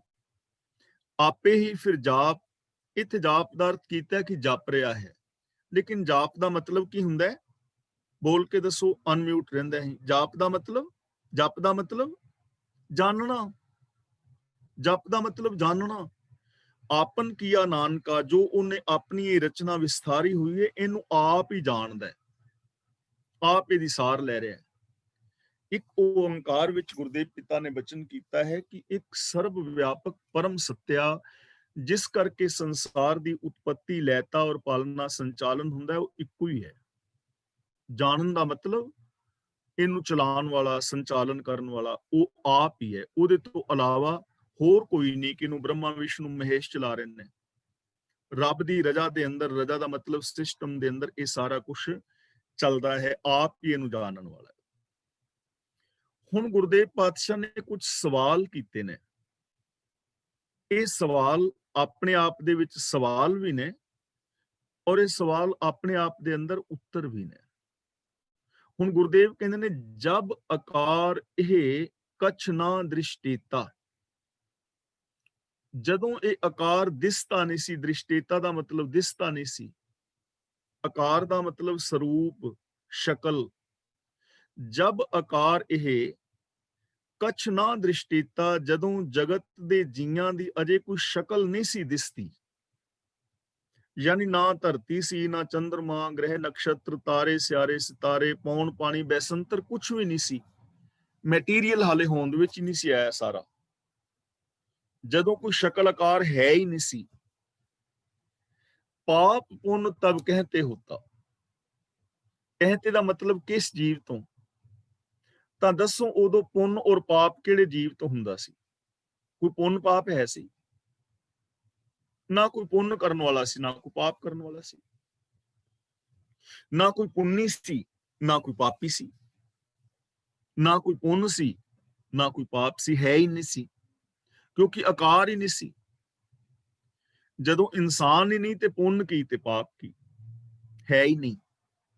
ਇਹਨਾਂ ਚੀਜ਼ਾਂ ਦਾ ਉੱਤਰ ਅੱਗੇ ਚੱਲ ਕੇ ਗੁਰਦੇਵ ਪਾਤਸ਼ਾਹ ਸਾਨੂੰ ਬੜੇ ਵਿਸਥਾਰ ਦੇ ਨਾਲ ਸਮਝਾਣਗੇ, ਜੋ ਸਾਡੀਆਂ ਬਹੁਤ ਸਾਰੀਆਂ ਸਮੱਸਿਆਵਾਂ ਦਾ ਸੋਲੂਸ਼ਨ ਹੋ ਜਾਏਗਾ, ਜੋ ਧਰਮ ਦੇ ਵਿੱਚ, ਧਰਮ ਦੀ ਦੁਨੀਆ ਵਿੱਚ ਪਈਆਂ ਹੋਈਆਂ ਨੇ ਭਰਮ ਭੁਲੇਖੇ, ਬੜੇ ਸਾਰੇ ਦੂਰ ਹੋ ਜਾਣਗੇ।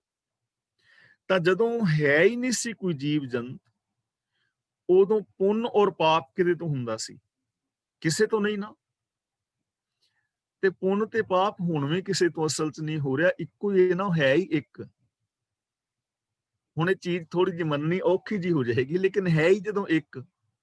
ਪਰ ਇਹ ਅੱਗੇ ਚੱਲ ਕੇ ਸਪਸ਼ਟ ਹੋ ਜਾਣਗੇ, ਆਪਾਂ ਅੱਗੇ ਚੱਲ ਕੇ ਵਿਚਾਰਾਂਗੇ। ਜਬ ਧਾਰੀ ਆਪਨ ਸੁਨ ਸਮਾਦ, ਸੁਨ ਸਮਾਦ ਦਾ ਮਤਲਬ ਅਫੁਰ ਅਵਸਥਾ, ਜਦੋਂ ਪ੍ਰਭੂ ਨੇ ਅਫੁਰ ਅਵਸਥਾ ਵਾਲੀ ਸਮਾਧੀ ਲਾਈ ਸੀ, ਭਾਵ ਕਿ ਜਦੋਂ ਆਪਣੇ ਆਪ ਦੇ ਅੰਦਰ ਆਪ ਸਮਾਇਆ ਸੀ, ਜਦੋਂ ਇਹ ਆਕਾਰ ਵਗੈਰਾ ਕੁਝ ਹੈ ਹੀ ਨਹੀਂ ਸੀ, ਉਹਨੂੰ ਗੁਰੂ ਜੀ ਸੁਨ ਸਮਾਧੀ ਕਹਿ ਰਹੇ ਨੇ। ਤਬ ਬੈਰ ਵਿਰੋਧ ਕਿਸ ਸੰਗ ਕਮਾਤ, ਤਦੋਂ ਕੌਣ ਕਿਸੇ ਨਾਲ ਵੈਰ ਕਮਾਉਂਦਾ ਸੀ ਤੇ ਕੌਣ ਕਿਸੇ ਦਾ ਵਿਰੋਧੀ ਸੀ? ਕੀ ਕੋਈ ਵਿਰੋਧੀ ਹੈ ਸੀ ਕਿਸੇ ਦਾ ਕਿ ਉਹ ਫਲਾਂ ਬੰਦਾ ਮੇਰਾ ਵਿਰੋਧੀ ਹੈ, ਮੈਂ ਉਹਦਾ ਵਿਰੋਧੀ ਹਾਂ, ਉਹ ਮੇਰਾ ਸੱਜਣ ਹੈ, ਉਹ ਮੇਰਾ ਦੁਸ਼ਮਣ ਹੈ? ਨਾ ਕਿਸੇ ਨਾਲ ਵੈਰ ਸੀ, ਨਾ ਕੋਈ ਵਿਰੋਧ ਸੀ। ਤਾਂ ਵੈਰ ਵਿਰੋਧ ਤੇ ਹੁਣ ਅਸੀਂ ਸਹਿੜ ਲੈਣਾ, ਹੁਣ ਵੀ ਵੈਰ ਵਿਰੋਧ ਤੇ ਨਹੀਂ ਹੋਣਾ ਚਾਹੀਦਾ, ਕਿਉਂਕਿ ਹੈ ਤੇ ਇੱਕ ਹੀ। ਤੇ ਜੇ ਅਸੀਂ ਉਸ ਇੱਕ ਨੂੰ ਸਮਝ ਲਈਏ, ਫਿਰ ਵੈਰ ਵਿਰੋਧ ਕਿਹਦੇ ਨਾਲ? ਕਿ ਪਾਣੀ ਦੀ ਇੱਕ ਲਹਿਰ ਦੂਜੀ ਨਾਲ ਵਿਰੋਧ ਕਰ ਸਕਦੀ ਹੈ, ਜਾਂ ਉਹ ਇੱਕ ਦੂਜੇ ਦੇ ਵੈਰੀ ਹੋ ਸਕਦੇ ਨੇ, ਕਿਉਂਕਿ ਹੈ ਹੀ ਪਾਣੀ, ਤੇ ਵਿਰੋਧ ਕਾਹਦਾ? ਤੇ ਜੇ ਅਸੀਂ ਇਸ ਚੀਜ਼ ਨੂੰ ਸਮਝ ਲਈਏ ਗਹਿਰੇ ਤਲ ਤੇ, ਕਿ ਮੇਰੇ ਵਿੱਚ ਵੀ ਉਹੀ ਹੈ, ਤੁਹਾਡੇ ਵਿੱਚ ਵੀ ਉਹੀ ਹੈ, ਮੇਰਾ ਆਪਣਾ ਆਪਾ ਹੀ ਤੁਹਾਡੇ ਵਿੱਚ ਹੈ ਤੇ ਤੁਹਾਡਾ ਆਪਣਾ ਆਪਾ ਹੀ ਮੇਰੇ ਵਿੱਚ ਹੈ, ਇੱਕ ਹੀ ਸਿਸਟਮ ਹੈ ਨਾ ਸਾਰਿਆਂ ਦਾ। ਤਾਂ ਫਿਰ ਵੈਰ ਵਿਰੋਧ ਕਿਉਂ? ਅੱਜ ਅਸੀਂ ਕਿਉਂ ਵੈਰ ਵਿਰੋਧ ਬਣਾ ਬੈਠੇ ਹਾਂ?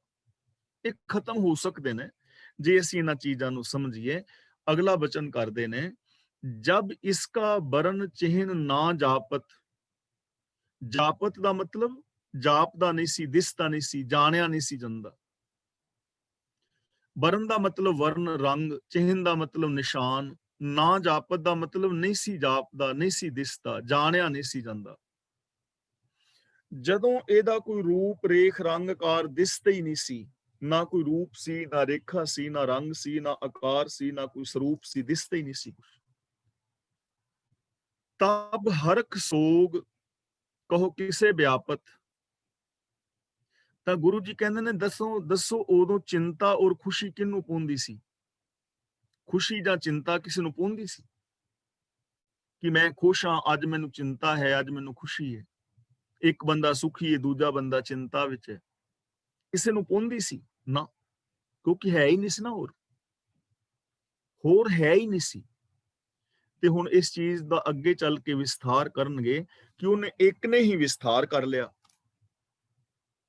ਤੇ ਹੁਣ ਚਿੰਤਾ ਤੇ ਖੁਸ਼ੀ ਕਿਹਨੂੰ ਹੈ ਤੇ ਹੁਣ ਵੀ ਨਹੀਂ।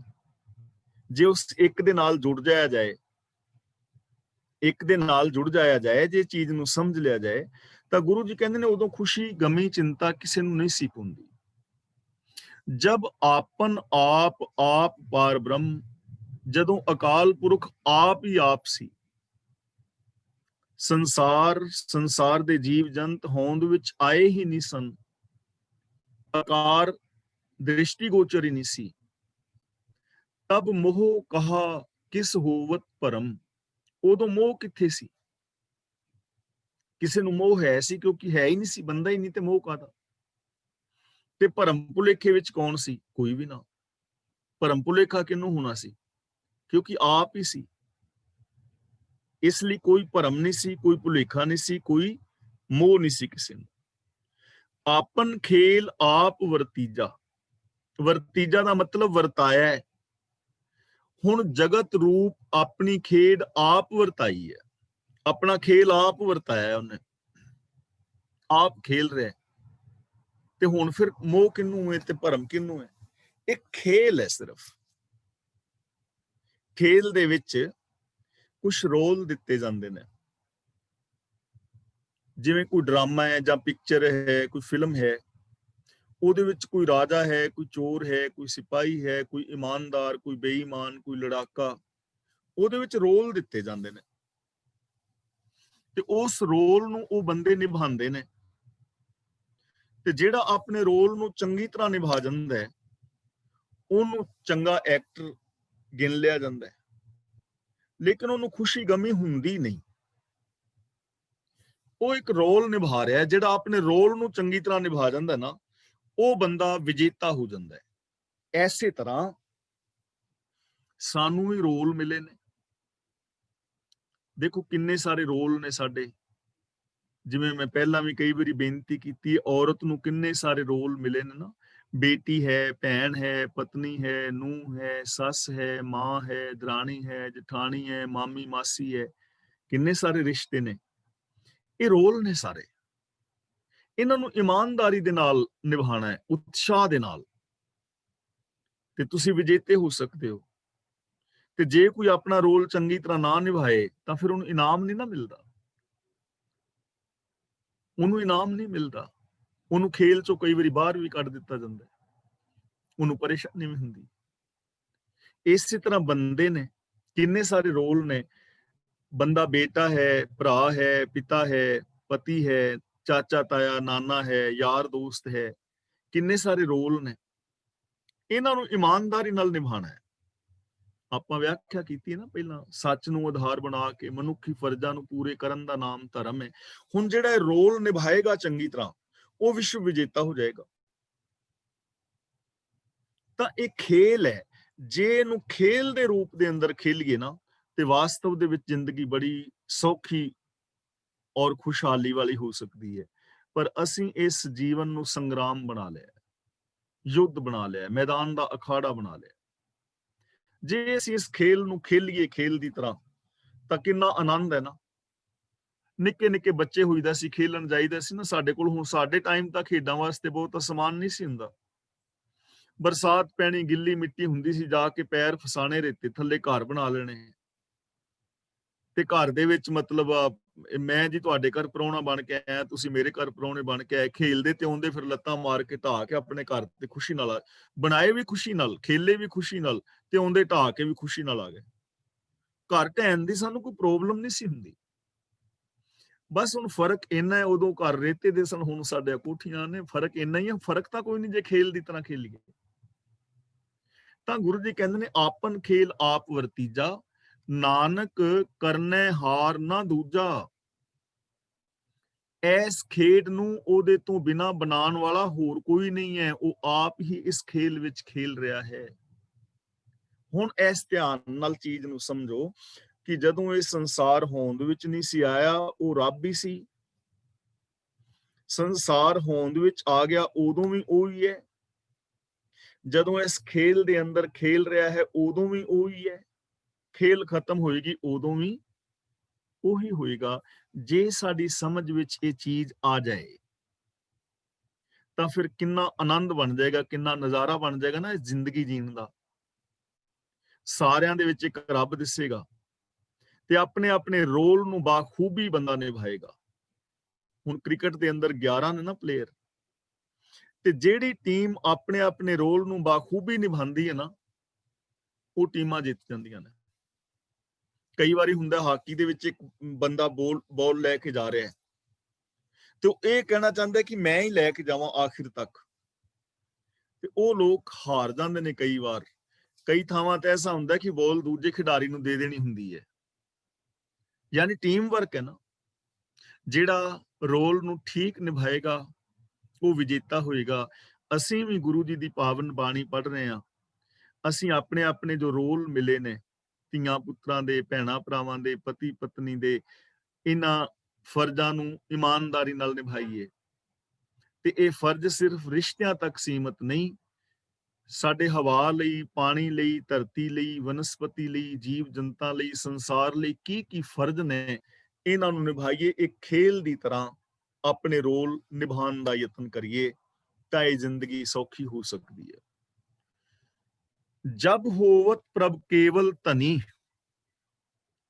ਕੇਵਲ ਦਾ ਮਤਲਬ ਕੇਵਲ ਇਕੱਲਾ, ਨਵੇਕਲਾ। ਧਨੀ ਦਾ ਮਤਲਬ ਮਾਲਕ। ਜਦੋਂ ਮਾਲਕ ਪ੍ਰਭੂ ਆਪ ਹੀ ਆਪ ਸੀ, ਯਾਨੀ ਜਗਤ ਹੋਂਦ ਵਿੱਚ ਨਹੀਂ ਸੀ ਆਇਆ, ਤਬ ਬੰਧ ਮੁਕਤ ਕਹੋ ਕਿਸ ਕੋ ਗਨੀ। ਤਦੋਂ ਦੱਸੋ ਕਿਹਨੂੰ ਬੰਧਨਾਂ ਵਿੱਚ ਫਸਿਆ ਹੋਇਆ ਤੇ ਕਿਹਨੂੰ ਮੁਕਤ ਸਮਝੀਏ। ਜਦੋਂ ਰੱਬ ਇਕੱਲਾ ਹੀ ਸੀ, ਹੁਣ ਕਿਹਨੂੰ ਸਮਝੀਏ ਵੀ ਉਹ ਬੰਧਨ ਵਿੱਚ ਸੀ ਤੇ ਉਹ ਮੁਕਤੀ ਵਿੱਚ ਸੀ? ਕੋਈ ਹੈ ਹੀ ਨਹੀਂ ਸੀ, ਇਕੱਲਾ ਹੀ ਸੀ ਨਾ। ਹੁਣ ਤੇ ਅਸੀਂ ਕਹਿ ਸਕਦੇ ਹਾਂ ਉਹ ਬੰਦਾ ਵਿਕਾਰਾਂ ਤੋਂ ਮੁਕਤ ਹੈ ਤੇ ਉਹ ਬੰਦਾ ਬੰਧਨ ਵਿੱਚ ਹੈ, ਲੇਕਿਨ ਜਦੋਂ ਹੈ ਹੀ ਇਕੱਲਾ ਸੀ, ਤੇ ਜੇ ਇਹ ਗੱਲ ਹੁਣ ਅਸੀਂ ਸਮਝ ਲਈਏ ਕਿ ਹੁਣ ਵੀ ਉਹ ਇਕੱਲਾ ਹੀ ਹੈ ਸਾਰਿਆਂ ਦੇ ਵਿੱਚ, ਹੁਣ ਵੀ ਉਹ ਹੀ ਹੈ, ਤੇ ਜੇ ਅਸੀਂ ਫਿਰ ਸਾਰੇ ਵਿਹਾਰ ਆਪਣਾ ਚੇਂਜ ਕਰ ਲਈਏ ਉਹਦੇ ਵਰਗਾ, ਤੇ ਅੱਜ ਵੀ ਬੰਧ ਮੁਕਤ ਹੋ ਸਕਦੇ ਆ ਨਾ। ਜੇ ਹੁਣ ਪੇਟ ਦੀਆਂ ਟਹਿਣੀਆਂ ਕਹਿਣ ਕਿ ਮੈਂ ਇਕੱਲੀ ਆ, ਪੱਤਾ ਕਹੇ ਮੈਂ ਇਕੱਲਾ, ਮੈਂ ਤੇ ਇਹਦੇ ਨਾਲ ਰਹਿਣਾ ਹੀ ਨਹੀਂ, ਟਹਿਣੀ ਕਹੇ ਮੈਂ ਇਹਦੇ ਨਾਲ ਰਹਿਣਾ ਹੀ ਨਹੀਂ, ਟਹਿਣਾ ਕਹੇ ਮੈਂ ਨਹੀਂ ਰਹਿਣਾ, ਜੜਾਂ ਕਹਿਣ ਮੈਂ ਤੁਹਾਨੂੰ ਨਹੀਂ ਰੱਖਣਾ, ਤੂੰ ਪੇਟ ਰਹਿ ਜਾਏਗਾ। ਪੇਟ ਤਾਂ ਹੀ ਹੈ ਨਾ ਜੇ ਸਾਰੇ ਇੱਕ ਦੂਜੇ ਦੇ ਨਾਲ ਮਿਲੇ ਹੋਏ ਨੇ। ਤੇ ਜੇ ਅਸੀਂ ਆਪਣੇ ਸੁੱਖ ਦੁੱਖ, ਇੱਜ਼ਤ ਬੇਇੱਜ਼ਤੀ ਇੱਕ ਦੂਜੇ ਦੇ ਨਾਲ ਸਾਂਝੀ ਕਰੀਏ, ਤੁਹਾਡੀ ਇੱਜ਼ਤ ਮੇਰੀ ਇੱਜ਼ਤ, ਤੁਹਾਡਾ ਸੁੱਖ ਮੇਰਾ ਸੁੱਖ, ਤੁਹਾਡਾ ਦੁੱਖ ਮੇਰਾ ਦੁੱਖ, ਜੇ ਅਸੀਂ ਇਸ ਢੰਗ ਦੇ ਨਾਲ ਅੱਜ ਵੀ ਜੀਵੀਏ ਤਾਂ ਅੱਜ ਵੀ ਇਹ ਜੀਵਨ ਸਫਲਾ ਹੋ ਸਕਦਾ ਹੈ। ਜਬ ਏਕ ਹੈ ਹਰ ਅਗਮ ਅਪਾਰ, ਜਦੋਂ ਅਗਮ ਤੇ ਬੇਅੰਤ ਪ੍ਰਭੂ ਇੱਕ ਆਪ ਹੀ ਆਪ ਸੀ, ਤਬ ਨਰਕ ਸੁਰਗ ਕੋ ਕੌਣ ਅਵਤਾਰ। ਤਦੋਂ ਦੱਸੋ ਨਰਕਾਂ ਤੇ ਸੁਰਗਾਂ ਵਿੱਚ ਆਉਣ ਵਾਲੇ ਕਿਹੜੇ ਜੀਵ ਸਨ? ਕਿੱਥੇ ਸਨ ਨਰਕ ਤੇ ਕਿੱਥੇ ਸਨ ਸੁਰਗ? ਅੱਜ ਵੀ ਨਰਕ ਸੁਰਗ ਕੋਈ ਨਹੀਂ ਹੈ, ਅੱਜ ਵੀ ਜਿਹੜਾ ਜੀਵਨ ਸੁਰਗ ਵਰਗਾ ਹੈ। ਅਸੀਂ ਇਹ ਚੀਜ਼ਾਂ ਰਚ ਬੈਠੇ ਹਾਂ, ਸੱਚ ਨਾਲੋਂ ਟੁੱਟ ਬੈਠੇ ਹਾਂ। ਜਬ ਨਿਰਗੁਣ ਪ੍ਰਭ ਸਹਿਜ ਸੁਭਾਏ, ਸਹਿਜ ਸੁਭਾਏ ਦਾ ਮਤਲਬ ਸ਼ਾਂਤ ਸੁਭਾਅ ਵਿੱਚ, ਜਦੋਂ ਸੁਤੇ ਹੀ ਪ੍ਰਭੂ ਤ੍ਰਿਗੁਣੀ ਮਾਇਆ ਤੋਂ ਪਰੇ ਸੀ, ਭਾਵ ਹਾਲੇ ਇਹ ਜਗਤ ਰਚਨਾ ਹੋਈ ਨਹੀਂ ਸੀ, ਜਦ ਲਛਣਾ ਰਹਿਤ ਸਾਹਿਬ ਆਪਣੇ ਪ੍ਰਕਿਰਤੀ ਸੁਭਾਅ ਵਿੱਚ ਸੀ, ਅਡੋਲ ਅਵਸਥਾ ਵਿੱਚ ਸੀ, ਤਬ ਸ਼ਿਵ ਸ਼ਕਤ ਕਹੋ ਕਿਤ ਠਾਏ। शिव शक्त चैतीव शक्ति माया प्रकृति। शिव ਦਾ ਮਤਲਬ ਜੀਵਾਤਮਾ, ਸ਼ਕਤ ਦਾ ਮਤਲਬ ਮਾਇਆ। ਤਦੋਂ ਦੱਸੋ ਮਨ ਕਿੱਥੇ ਸੀ ਔਰ ਮਾਦਾ ਕਿੱਥੇ ਸੀ? ਮਨ ਔਰ ਮਾਦਾ ਕਿੱਥੇ ਸਨ? ਅੱਜ ਤੇ ਅਸੀਂ ਕਹਿੰਦੇ ਮੇਰਾ ਮਨ, ਮਾਦਾ, ਸ਼ਿਵ, ਸ਼ਕਤੀ, ਇਹ ਚੀਜ਼ਾਂ ਦੇ ਨਾਮ ਅਸੀਂ ਅਲੱਗ-ਅਲੱਗ ਰੱਖ ਲਏ, ਪਰ ਗੁਰੂ ਜੀ ਕਹਿੰਦੇ ਨੇ ਜਦੋਂ ਪ੍ਰਭੂ ਆਪਣੇ ਆਪ ਦੇ ਅੰਦਰ ਆਪ ਸਮਾਇਆ ਸੀ ਤੇ ਉਦੋਂ ਇਹ ਸ਼ਿਵ ਸ਼ਕਤੀ ਵਗੈਰਾ ਕਿੱਥੇ ਸਨ? ਜਬ ਆਪੇ ਆਪ ਆਪਣੀ ਜੋਤ ਧਰੈ, ਜਦੋਂ ਆਪ ਹੀ ਆਪ ਸੀ। ਆਪਣੀ ਜੋਤ ਧਰੇ ਦਾ ਮਤਲਬ ਅਰਥ ਕੀਤਾ ਹੈ ਜਦੋਂ ਪ੍ਰਭੂ ਆਪ ਹੀ ਆਪਣੀ ਜੋਤ ਜਗਾਈ ਬੈਠਾ ਸੀ। ਜਦ ਉਹਦਾ ਆਪਣਾ ਨਿਜ ਦਾ ਪ੍ਰਕਾਸ਼ ਉਹਨੇ ਆਪਣੇ ਵਿੱਚ ਹੀ ਰੱਖਿਆ ਹੋਇਆ ਸੀ, ਭਾਵ ਆਪਣੇ ਆਪ ਦੇ ਅੰਦਰ ਹੀ ਸਮਾਇਆ ਹੋਇਆ ਸੀ, ਪ੍ਰਗਟ ਨਹੀਂ ਸੀ ਸੰਸਾਰ ਰੂਪ ਵਿੱਚ। ਤਬ ਕਵਨ ਨਿਡਰ ਕਵਨ ਕਤ ਡਰੈ, ਉਦੋਂ ਕੌਣ ਨਿਡਰ ਸੀ ਤੇ ਕੌਣ ਕਿਸੇ ਤੋਂ ਡਰਦਾ ਸੀ? ਕਿ ਕੋਈ ਨਿਡਰ ਹੈ ਸੀ ਕਿ ਮੈਂ ਨਹੀਂ ਕਿਸੇ ਦੇ ਪਿਓ ਤੋਂ ਵੀ ਡਰਦਾ, ਤੇ ਦੂਜਾ ਕਹਿੰਦਾ ਸੀ ਮੈਨੂੰ ਡਰ ਲੱਗਦਾ ਹੈ, ਕੋਈ ਐਸਾ ਹੈ ਸੀ? ਨਾ, ਨਾ ਕੋਈ ਡਰਨ ਵਾਲਾ ਸੀ, ਨਾ ਡਰਾਉਣ ਵਾਲਾ ਸੀ। ਤੇ ਅੱਜ ਅਸੀਂ ਡਰ ਵੀ ਰਹੇ ਹਾਂ, ਡਰਾ ਵੀ ਰਹੇ ਹਾਂ। ਤੁਸੀਂ ਮੈਨੂੰ, ਮੈਂ ਤੁਹਾਨੂੰ ਡਰਾ ਰਹੇ ਹਾਂ, ਡਰ ਰਹੇ ਹਾਂ। ਕਿਉਂ? ਕਿਉਂਕਿ ਇੱਕ ਨਾਲੋਂ ਟੁੱਟ ਗਏ ਆ ਨਾ।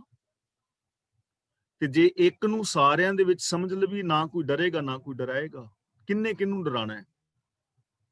ਮੈਨੂੰ ਡਰਾ ਰਹੇ ਹੋ ਤੇ ਕਿਹਨੂੰ ਡਰਾ ਰਹੇ ਹੋ? ਤੁਹਾਡਾ ਆਪਣਾ ਆਪਾ ਹੀ ਹੈ ਮੇਰੇ ਵਿੱਚ ਵੀ। ਮੇਰਾ ਕਤਲ ਕਰਨਾ ਚਾਹ ਰਹੇ ਹੋ ਤੇ ਆਪਣਾ ਆਪਾ ਹੀ ਹੈ ਨਾ ਤੁਹਾਡਾ ਮੇਰੇ ਵਿੱਚ ਵੀ। ਜੇ ਇਹਨਾਂ ਚੀਜ਼ਾਂ ਨੂੰ ਬੰਦਾ ਸਮਝ ਲਵੇ ਤਾਂ ਜ਼ਿੰਦਗੀ ਬੜੀ ਆਸਾਨ ਹੋ ਸਕਦੀ ਹੈ। ਸਾਨੂੰ ਇੱਥੋਂ ਬਹੁਤ ਕੁਝ ਸਿੱਖਣ ਨੂੰ ਮਿਲ ਸਕਦਾ ਹੈ।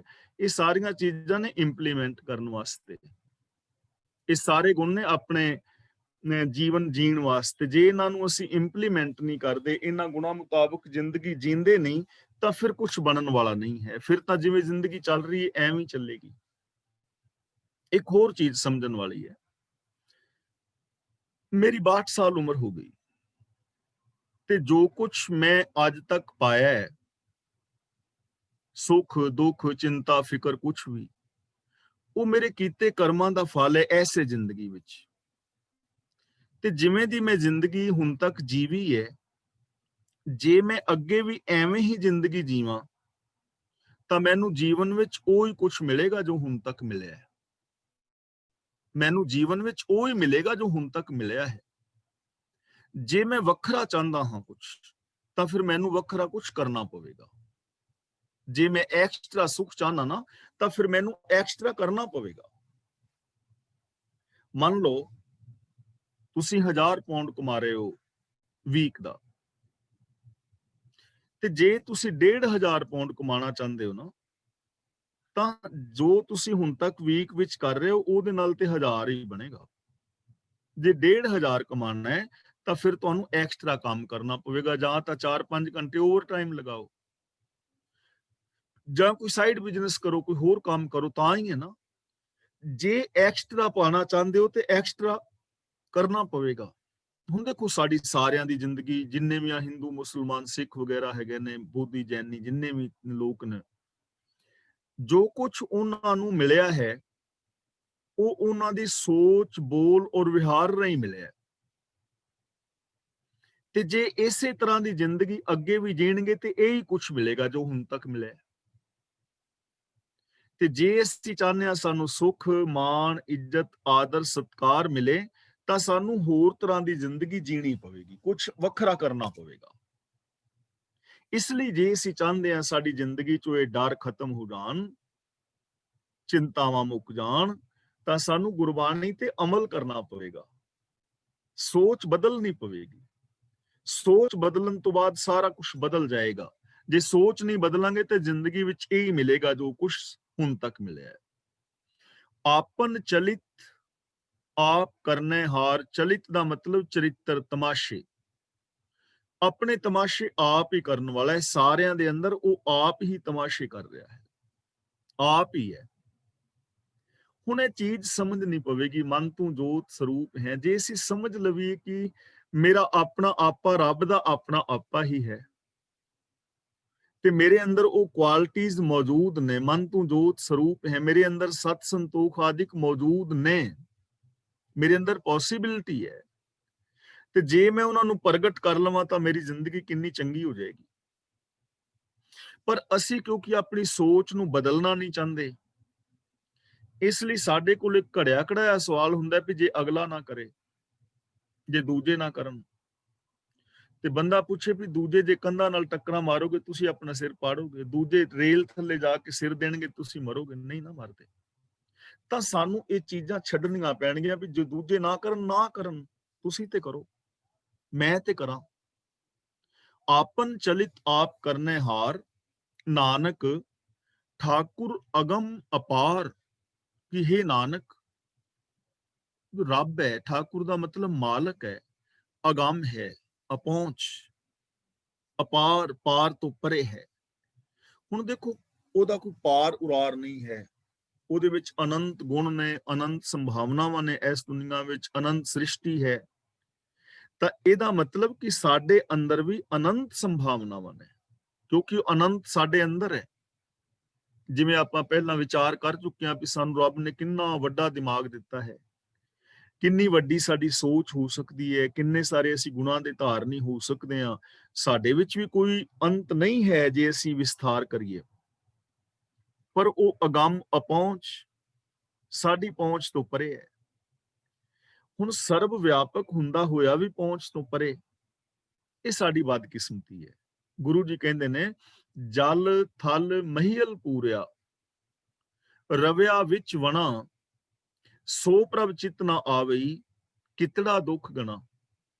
ਹੁਣ ਗੁਰੂ ਜੀ ਦੇਖੋ ਕਹਿ ਰਹੇ ਨੇ ਕਿ ਬੰਦੇ ਦੀ ਜ਼ਿੰਦਗੀ ਦਾ ਸਭ ਤੋਂ ਵੱਡਾ ਦੁਖਾਂਤ ਕੀ ਹੈ, ਕਿ ਜਿਹੜਾ ਜਲਾਂ ਥਲਾਂ ਦੇ ਅੰਦਰ ਸਮਾਇਆ ਹੋਇਆ ਹੈ, ਜਲ ਥਲ ਮਹੀਲ ਪੂਰਿਆ, ਧਰਤੀ ਵਿੱਚ, ਆਕਾਸ਼ ਵਿੱਚ, ਹਰ ਥਾਂ ਤੇ ਪਰਿਪੂਰਨ ਹੈ, ਜਰਰੇ ਜਰਰੇ ਵਿੱਚ ਸਮਾਇਆ ਹੋਇਆ। ਸੋ ਪ੍ਰਭ ਚਿਤ ਨਾ ਆਵਈ, ਉਹ ਇਹਦੇ ਚਿੱਤ ਵਿੱਚ ਹੀ ਨਾ ਹੋਵੇ, ਕਿਤੜਾ ਦੁੱਖ ਗਣਾ। ਦੇਖੋ ਕਿੱਡਾ ਵੱਡਾ ਦੁੱਖ ਹੈ, ਮੈਂ ਕੀ ਗਿਣਤੀ ਕਰਾਂ ਹੁਣ ਦੁੱਖਾਂ ਦੀ। ਇਸ ਤੋਂ ਵੱਡਾ ਦੁਖਾਂਤ ਕੋਈ ਹੋ ਸਕਦਾ ਹੈ ਕਿ ਜੋ ਜਲਾਂ ਥਲਾਂ ਵਿੱਚ ਸਮਾਇਆ ਹੋਵੇ, ਮੇਰੇ ਅੰਦਰ ਵੀ, ਤੁਹਾਡੇ ਅੰਦਰ ਵੀ, ਤੇ ਉਹ ਸਾਨੂੰ ਦਿਸੇ ਹੀ ਨਾ। ਇਸ ਤੋਂ ਵੱਡਾ ਦੁੱਖ ਕੀ ਹੋ ਸਕਦਾ। ਇਸ ਲਈ ਸਾਡਾ ਦੁਖਾਂਤ ਇਹ ਹੈ ਕਿ ਸਾਡੇ ਅੰਦਰ ਸਤ, ਸੰਤੋਖ, ਦਇਆ, ਧਰਮ ਗੁਣ ਮੌਜੂਦ ਨੇ, ਪਰ ਅਸੀਂ ਉਹਨਾਂ ਦੀ ਵਰਤੋਂ ਨਹੀਂ ਕਰ ਰਹੇ। ਸਾਡੇ ਤੋਂ ਤੇ ਅਪਹੁੰਚ ਹੀ ਹੋ ਗਏ ਨਾ। ਹੁਣ ਗੁਰਦੁਆਰਾ ਸਾਹਿਬ ਲੰਗਰ ਬਣਿਆ ਹੋਵੇ ਤੇ ਅਸੀਂ ਛਕੀਏ ਨਾ, ਸਾਡੇ ਤੋਂ ਤੇ ਅਪਹੁੰਚ ਹੀ ਹੈ ਨਾ। ਸਾਹਮਣੇ ਪ੍ਰਸ਼ਾਦਾ ਪਾਣੀ ਬਣਾਇਆ, ਜੇ ਅਸੀਂ ਨਹੀਂ ਖਾਂਦੇ ਤੇ ਸਾਡੇ ਤੋਂ ਤੇ ਅਪਹੁੰਚ ਹੀ ਹੈ ਨਾ। ਤਾਂ ਸਾਡੇ ਅੰਦਰ ਸਚਾਈ, ਦਇਆ, ਧਰਮ, ਇਹ ਸਾਰੇ ਗੁਣ ਮੌਜੂਦ ਨੇ, ਪਰ ਜੇ ਅਸੀਂ ਇਹਨਾਂ ਨੂੰ ਵਰਤੀਏ ਹੀ ਨਾ ਤੇ ਸਾਡੇ ਤੋਂ ਤੇ ਅਪਹੁੰਚ ਹੀ ਹੋ ਗਏ ਨਾ।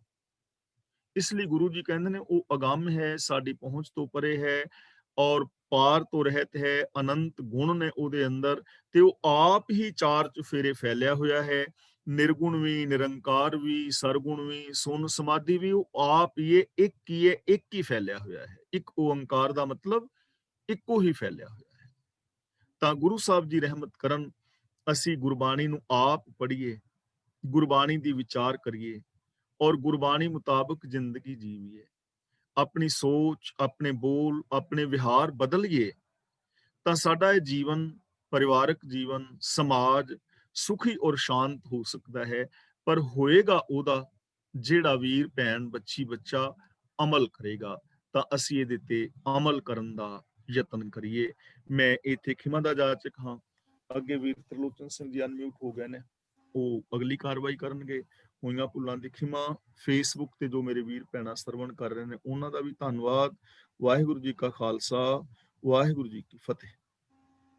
ਵਾਹਿਗੁਰੂ ਜੀ ਕਾ ਖਾਲਸਾ, ਵਾਹਿਗੁਰੂ ਜੀ ਕੀ ਫਤਿਹ ਜੀ। ਬਹੁਤ ਬਹੁਤ ਧੰਨਵਾਦ ਗਿਆਨੀ ਜੀ, ਆਪ ਜੀ ਦਾ ਹਮੇਸ਼ਾ ਦੀ ਤਰ੍ਹਾਂ। ਤੇ ਬਾਕੀ ਸਾਰਿਆਂ ਨੂੰ ਬੇਨਤੀ ਹੈ ਜੀ ਹੁਣ ਕਿ ਅੱਜ ਦੀ ਕਥਾ ਦੇ ਵਿੱਚੋਂ ਜੇ ਤੁਸੀਂ ਕੋਈ ਵੀ ਸਵਾਲ ਕਰਨਾ ਹੋਵੇ, ਜਾਂ ਆਪਣੀ ਰਾਏ ਦੇਣੀ ਹੋਵੇ, ਜਾਂ ਆਪਣੇ ਵਿਚਾਰ ਦੇਣੇ ਹੋਣ, ਤੇ ਤੁਸੀਂ ਅਨਮਿਊਟ ਹੋ ਕੇ ਆਪਣੇ ਵਿਚਾਰ ਦੇ ਸਕਦੇ ਆ ਜੀ। ਤੇ ਮੈਂ ਹਮੇਸ਼ਾ ਬੇਨਤੀ ਕਰਦਾ ਹੁੰਦਾ ਕਿ ਕਿਸੇ ਦੀ ਵੇਟ ਨਾ ਕਰਿਆ ਕਰੋ। ਜੇ ਤੁਸੀਂ ਕੁਝ ਪੁੱਛਣਾ ਹੈ ਤਾਂ ਇੱਕਦਮ ਅਨਮਿਊਟ ਹੋ ਜਾਓ, ਤਾਂ ਕਿ ਅਸੀਂ ਉਹ ਪ੍ਰੋਸੀਡ ਕਰ ਸਕੀਏ। ਤੇ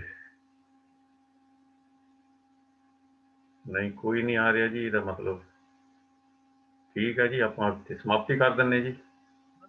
ਇੱਕ ਮਿੰਟ ਲਈ ਸਾਰੇ ਵੀਰਾਂ ਭੈਣਾਂ ਨੂੰ ਕਲਾਸ ਦੇ ਵਿੱਚ ਮੈਂ ਬੇਨਤੀ ਕਰਦੇ ਹਾਂ ਜੀ ਕਿ ਜੋ ਆਪਾਂ ਕੱਲ ਤੁਹਾਨੂੰ ਸ਼ਬਦ ਲਿਖਾਏ ਸੀ ਨਾ, ਸੱਚ, ਧਰਮ ਤੇ ਸਾਰਾ ਕੁਝ, ਤਾਂ ਉਹ ਵੀਰ ਜੀ ਤਰਲੋਚਨ ਸਿੰਘ ਜੀ ਨੇ ਪਾ ਦਿੱਤੇ ਨੇ ਉਹ ਗਰੁੱਪ ਦੇ ਵਿੱਚ, ਤੇ ਉਹ ਆਪ ਜੀ ਸਾਰਿਆਂ ਨੇ ਰੱਟ ਲੈਣੇ ਨੇ। ਚੰਗੀ ਤਰ੍ਹਾਂ ਰੱਟੇ ਲਾ ਲਓ, ਤੁਹਾਡੇ ਸਾਰਿਆਂ ਵਾਸਤੇ ਉਹ ਪਾ ਦਿੱਤੇ ਗਏ ਨੇ। ਜੇ ਕੋਈ ਸ਼ਬਦ ਰਹਿ ਗਿਆ ਹੋਵੇ ਤੇ ਉਹ ਤੁਸੀਂ ਪਰਸਨਲ ਮੈਸੇਜ ਕਰਕੇ ਮੈਨੂੰ ਦੱਸ ਦਿਓ, ਉਹ ਵੀ ਪਾ ਦੇਵਾਂਗੇ ਵਿੱਚ ਆਪਾਂ। ਤੇ ਉਹ ਸਾਰੇ ਦੇ ਸਾਰੇ ਨਾ ਰੱਟ ਲੈਣੇ ਨੇ। ਤੇ ਇਸ ਤੋਂ ਹੁਣ ਸੌਖਾ ਕੰਮ ਨਹੀਂ। ਹੁਣ ਫਿਰ ਕਰੀਬ 8-10 ਦਿਨ ਬਾਅਦ ਤੁਹਾਡੇ ਤੋਂ ਪੁੱਛੇ ਜਾਣਗੇ ਕੱਲੇ ਕੱਲੇ ਤੋਂ ਇਹ ਪੱਕਾ ਹੈ ਤੇ ਇਹਨਾਂ ਚੀਜ਼ਾਂ ਨੂੰ ਪੱਕਿਆਂ ਕਰ ਲਓ। ਜਿਹੜੇ ਸ਼ਬਦ ਨੇ ਨਾ ਉਹਨਾਂ ਨੂੰ ਪੱਕਿਆਂ ਕਰ ਲਓ, ਫਿਰ ਤੁਹਾਡੀ ਜ਼ਿੰਦਗੀ 'ਚੋਂ ਸਵਾਲ ਖਤਮ ਹੋ ਜਾਣਗੇ। ਫਿਰ ਇਹ ਨਹੀਂ ਲੋੜ ਵੀ ਕੌਣ ਕਹਿੰਦਾ ਹੈ, ਕਿਹੜਾ ਵਿਦਵਾਨ ਕੀ ਕਹਿ ਰਿਹਾ, ਉਹਦੇ ਨਾਲ ਕੋਈ ਲੈਣਾ ਦੇਣਾ ਨਹੀਂ ਹੈ। ਗੁਰਬਾਣੀ ਸਾਨੂੰ ਕੀ ਕਹਿੰਦੀ ਹੈ, ਯੂਨੀਵਰਸਲ ਟਰੁੱਥ ਕੀ ਕਹਿੰਦਾ ਹੈ, ਅਸੀਂ ਕੀ ਕਹਿੰਦੇ ਆ, ਸਾਡੇ ਵਿਚਾਰ ਕੀ ਨੇ। ਸਾਡਾ ਇੱਕ ਵੱਖਰਾ ਐਂਗਲ ਹੈ ਗੁਰਬਾਣੀ ਦਾ ਯੂਨੀਵਰਸਲ ਟਰੁੱਥ ਨੂੰ ਲੈ ਕੇ। ਤਾਂ ਉਹ ਤੁਹਾਡੀ ਸਹੂਲਤ ਵਾਸਤੇ ਸਾਰੇ ਪਾ ਦਿੱਤੇ ਨੇ ਗਏ ਨੇ। ਧਰਮ ਬਾਰੇ ਰਹਿ ਗਿਆ ਸੀ, ਉਹ ਮੈਂ ਪਾ ਦਿੱਤਾ ਹੈ ਵਿੱਚ ਇੱਕ ਫੋਟੋ ਵੱਖਰੀ ਬਣਾ ਕੇ, ਸੱਚ ਨੂੰ ਆਧਾਰ ਬਣਾ ਕੇ ਮਨੁੱਖੀ ਫਰਜ਼ਾਂ ਨੂੰ ਪੂਰੇ ਕਰਨ ਦਾ ਨਾਮ ਧਰਮ ਹੈ। ਜੇ ਕੋਈ ਹੋਰ ਵਰਡ ਰਹਿ ਗਏ ਨੇ ਤਾਂ ਤੁਸੀਂ ਮੈਨੂੰ ਪਰਸਨਲ ਮੈਸੇਜ ਕਰ ਦਿਓ ਕਿ ਮੈਂ ਗਰੁੱਪ ਵਿੱਚ ਉਹ ਵੀ ਪਾ ਦੇਵਾਂ। ਤੇ ਉਹ ਸਾਰਿਆਂ ਨੇ ਰੱਟ ਲੈਣੇ ਨੇ। ਹੁਣ ਕਿਸੇ ਵੀਰ ਦਾ ਕੋਈ ਸਵਾਲ ਹੈ ਜਾਂ ਕੋਈ ਵਿਚਾਰ ਦੇਣਾ ਚਾਹੁੰਦੇ ਹੋ ਤਾਂ ਆਪਣਾ ਦੇ ਸਕਦੇ ਹੋ ਵੀਰ। ਵਾਹਿਗੁਰੂ ਜੀ ਖਾਲਸਾ ਵਾਹਿਗੁਰੂ ਜੀ ਕੀ ਫਤਿਹ ਜੀ। ਧੰਨਵਾਦ ਜੀ ਗਿਆਨੀ ਜੀ, ਕਿਉਂਕਿ ਤੁਸੀਂ ਜੋ ਕੁਝ ਕਹਿਤਾ ਉਹ ਸਾਰਿਆਂ ਨੇ ਸੁਣ ਤਾਂ ਲਿਆ ਹੈ ਜੀ। ਤੇ ਆਪਾਂ ਕੋਸ਼ਿਸ਼ ਕਰਾਂਗੇ ਵੀ ਇਹਨਾਂ ਨੂੰ ਰੱਟੇ ਮਾਰ ਕੇ ਤਾਂ ਇੱਕ ਗੱਲ ਮੇਰਾ ਖਿਆਲ ਆਪਾਂ ਕਹਿ ਦਈਏ, ਇੱਦਾਂ ਨਾ ਕਹਿ ਦਈਏ ਵੀ ਅਸੀਂ 2 ਹਫ਼ਤਿਆਂ ਜਾਂ ਕਿੱਦਾਂ, ਪਤਾ ਨਹੀਂ 2 ਹਫ਼ਤਿਆਂ ਬਾਅਦ ਕਿਸੇ ਦਿਨ ਵੀ ਰੈਂਡਮਲੀ ਹੋ ਸਕਦਾ। ਇੱਦਾਂ ਕਹਿ ਦਈਏ ਤਾਂ ਫੇਰ ਹੋ ਸਕਦਾ ਤੁੜਕਾ ਲੱਗੀ ਰਹੇ ਵੀ ਕਰਨਾ ਹੀ ਪੈਣਾ ਹੈ। ਹੁਣ ਤੇ ਬਹੁਤ ਸੌਖਾ ਹੋ ਗਿਆ ਹੈ। ਹਾਂਜੀ, ਹਫ਼ਤੇ ਤੋਂ ਬਾਅਦ ਕਿਸੇ ਵੀ ਦਿਨ ਹੋ ਸਕਦਾ ਹੈ। ਹਫ਼ਤੇ ਤੋਂ ਬਾਅਦ ਕਿਸੇ ਵੀ ਦਿਨ ਹੋ ਸਕਦਾ ਹੈ। ਹਾਂਜੀ ਹਾਂਜੀ ਹਾਂਜੀ, ਬਿਲਕੁਲ ਬਿਲਕੁਲ। ਅੱਜ ਕੀ ਵਾਰ ਹੈ ਜੀ? ਅੱਜ ਮੰਗਲਵਾਰ ਹੈ ਕਿ ਬੁੱਧਵਾਰ? ਅੱਜ ਬੁੱਧਵਾਰ ਹੈ ਜੀ। ਹਾਂਜੀ, ਅਗਲੇ ਬੁੱਧਵਾਰ ਤੋਂ ਬਾਅਦ ਕਿਸੇ ਵੀ ਦਿਨ, ਮਤਲਬ ਓਕੇ, ਕਿਉਂਕਿ 5-6 ਗੱਲਾਂ ਨੇ ਤੇ 15 ਮਿੰਟਾਂ ਦਾ ਕੰਮ ਹੈ ਤੁਹਾਡਾ ਰਟਣਾ। ਬਿਲਕੁਲ ਜੀ ਬਿਲਕੁਲ, ਨਵੇੜਾ ਹੋ ਜਾਣਾ ਛੇਤੀ। ਨਕਲ ਮਾਰਨੀ ਈਜ਼ੀ ਹੋ ਗਈ ਜੀ। ਨਕਲ ਫੇਰ ਤੁਸੀਂ ਤਾਂ ਇੱਕ ਦੂਜੇ ਦੀ ਨਕਲ ਮਾਰ ਲੈਣੀ ਜੀ। ਆਪ ਤਾਂ ਇੱਕੋ ਕਮਰੇ 'ਚ ਬੈਠੇ ਆ, ਤੁਸੀਂ ਸੁਨੇਹਾ ਵੀ ਪਹੁੰਚਾਈ ਜਾਣਾ। ਕੋਈ WhatsApp ਵਿੱਚ ਸਭ ਕੁਝ ਆਇਆ ਹੋਇਆ ਹੈ। ਹਾਂਜੀ, ਪਰ ਤੁਹਾਡੀ ਆਵਾਜ਼ ਸੁਣ ਜਾਣੀ ਹੈ ਨਰਿੰਦਰ ਸਿੰਘ ਜੀ, ਤੁਹਾਡੀ ਆਵਾਜ਼ ਸੁਣ ਜਾਣੀ ਹੈ ਇੱਥੇ। ਤੇ ਆਪਾਂ ਫੇਰ ਜਿਹੜਾ ਚੀਟਰ ਹੋਊਗਾ ਉਹਨਾਂ ਨੂੰ ਪੈਨਲਟੀ, ਉਹਨਾਂ ਨੂੰ ਡਬਲ ਟ੍ਰਿਪਲ ਕੁਐਸਚਨ ਹੋ ਜਾਣੇ ਆ ਜੀ। ਚੰਗੇ ਬੱਚੇ ਬਣ ਕੇ ਕਿਹੜੀ ਤਰੀਕ ਹੈਗੀ? ਮੈਂ ਛੁੱਟੀ ਤੇ ਚਲੀ ਜਾਵਾਂ। ਨਹੀਂ, ਹੁਣ ਅਗਲੇ ਮਹੀਨੇ ਤਾਈਂ ਜੇ ਕੋਈ ਛੁੱਟੀ ਨਹੀਂ, ਕ੍ਰਿਸਮਸ ਤਾਈਂ ਆਪਣਾ ਛੁੱਟੀ ਤੇ ਚਲੇ ਜਾਓਗੇ ਤੇ WhatsApp ਥੋੜੀ ਛੁੱਟੀ ਤੇ ਜਾਏਗਾ, ਉਹ ਤੇ ਨਾਲ ਹੀ ਹੋਣਾ ਤੁਹਾਡੇ। ਆਹੋ, ਠੀਕ ਗੱਲ ਹੈ। ਜ਼ੂਮ ਵੀ ਇਹਨਾਂ ਨੇ ਬਹਾਨਾ ਕਰਨਾ ਵੀ ਮੈਂ ਤਾਂ WhatsApp ਚਲਾਉਂਦੀ ਨਹੀਂ, ਮੇਰੇ ਹਸਬੈਂਡ ਹੀ ਚਲਾਉਂਦੇ, ਜਿੱਦਾਂ ਇਹ ਕਹਿੰਦੇ। ਨੋ ਐਕਸਕਿਊਜ਼। ਜੀ ਮੈਂ ਉਹਨਾਂ ਨੂੰ ਫੋਨ ਕਰਨਾ ਹੈ ਕਿ ਪ੍ਰਿੰਟ ਕਰਕੇ ਇਹਨਾਂ ਦੇ ਅੱਗੇ ਰੱਖ ਦਿਓ। ਠੀਕ ਹੈ ਜੀ, ਕਰ ਦਿਓ ਠੀਕ ਹੈ। ਥੈਂਕ ਯੂ ਜੀ। ਹੋਰ ਆਪਣੇ ਹਰਨੇਕ ਸਿੰਘ ਜੀ, ਤੁਸੀਂ ਵੀ ਅਨਮਿਊਟ ਹੋਏ, ਤੁਸੀਂ ਵੀ ਸ਼ਾਇਦ ਕੁਝ ਐਡ ਕਰਨਾ।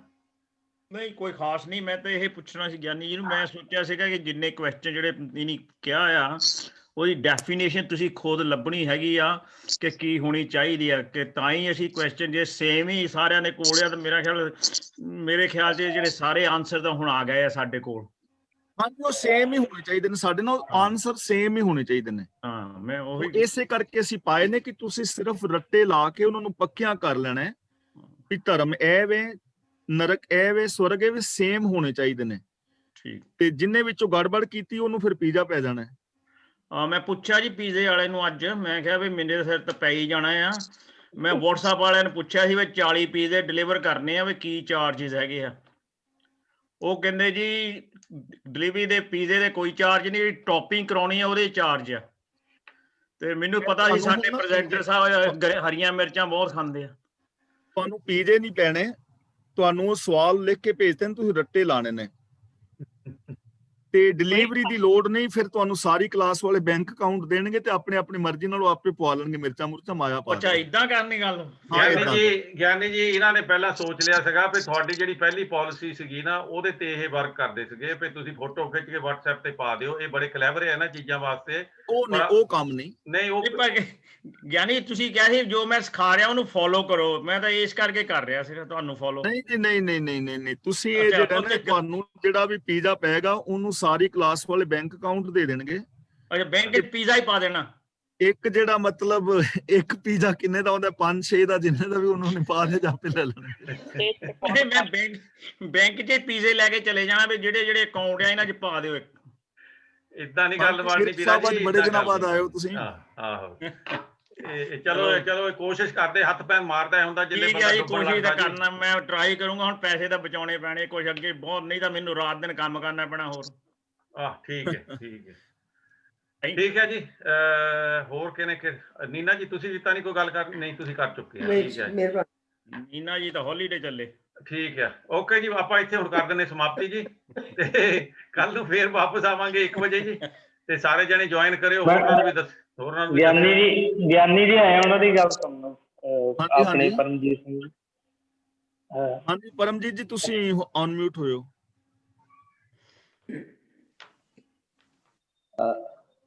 ਅਨਮਿਊਟ ਕਰਿਓ। ਤੁਸੀਂ ਅਨਮਿਊਟ ਹੀ ਆ ਜੀ, ਹੁਣ ਮਿਊਟ ਨਾ ਹੋ ਜਾਇਓ। ਕਰੋ ਹਾਂਜੀ, ਗੱਲ, ਤੁਹਾਡੀ ਹਾਂਜੀ, ਆਵਾਜ਼ ਪਹੁੰਚ ਰਹੀ ਆ। ਵਾਹਿਗੁਰੂ ਜੀ ਕਾ ਖਾਲਸਾ। ਵਾਹਿਗੁਰੂ ਜੀ ਜੀ। ਕੀ ਫਤਿਹ। ਕਿਵੇਂ ਲੱਗੀ ਜੀ ਕਲਾਸ ਤੁਹਾਨੂੰ?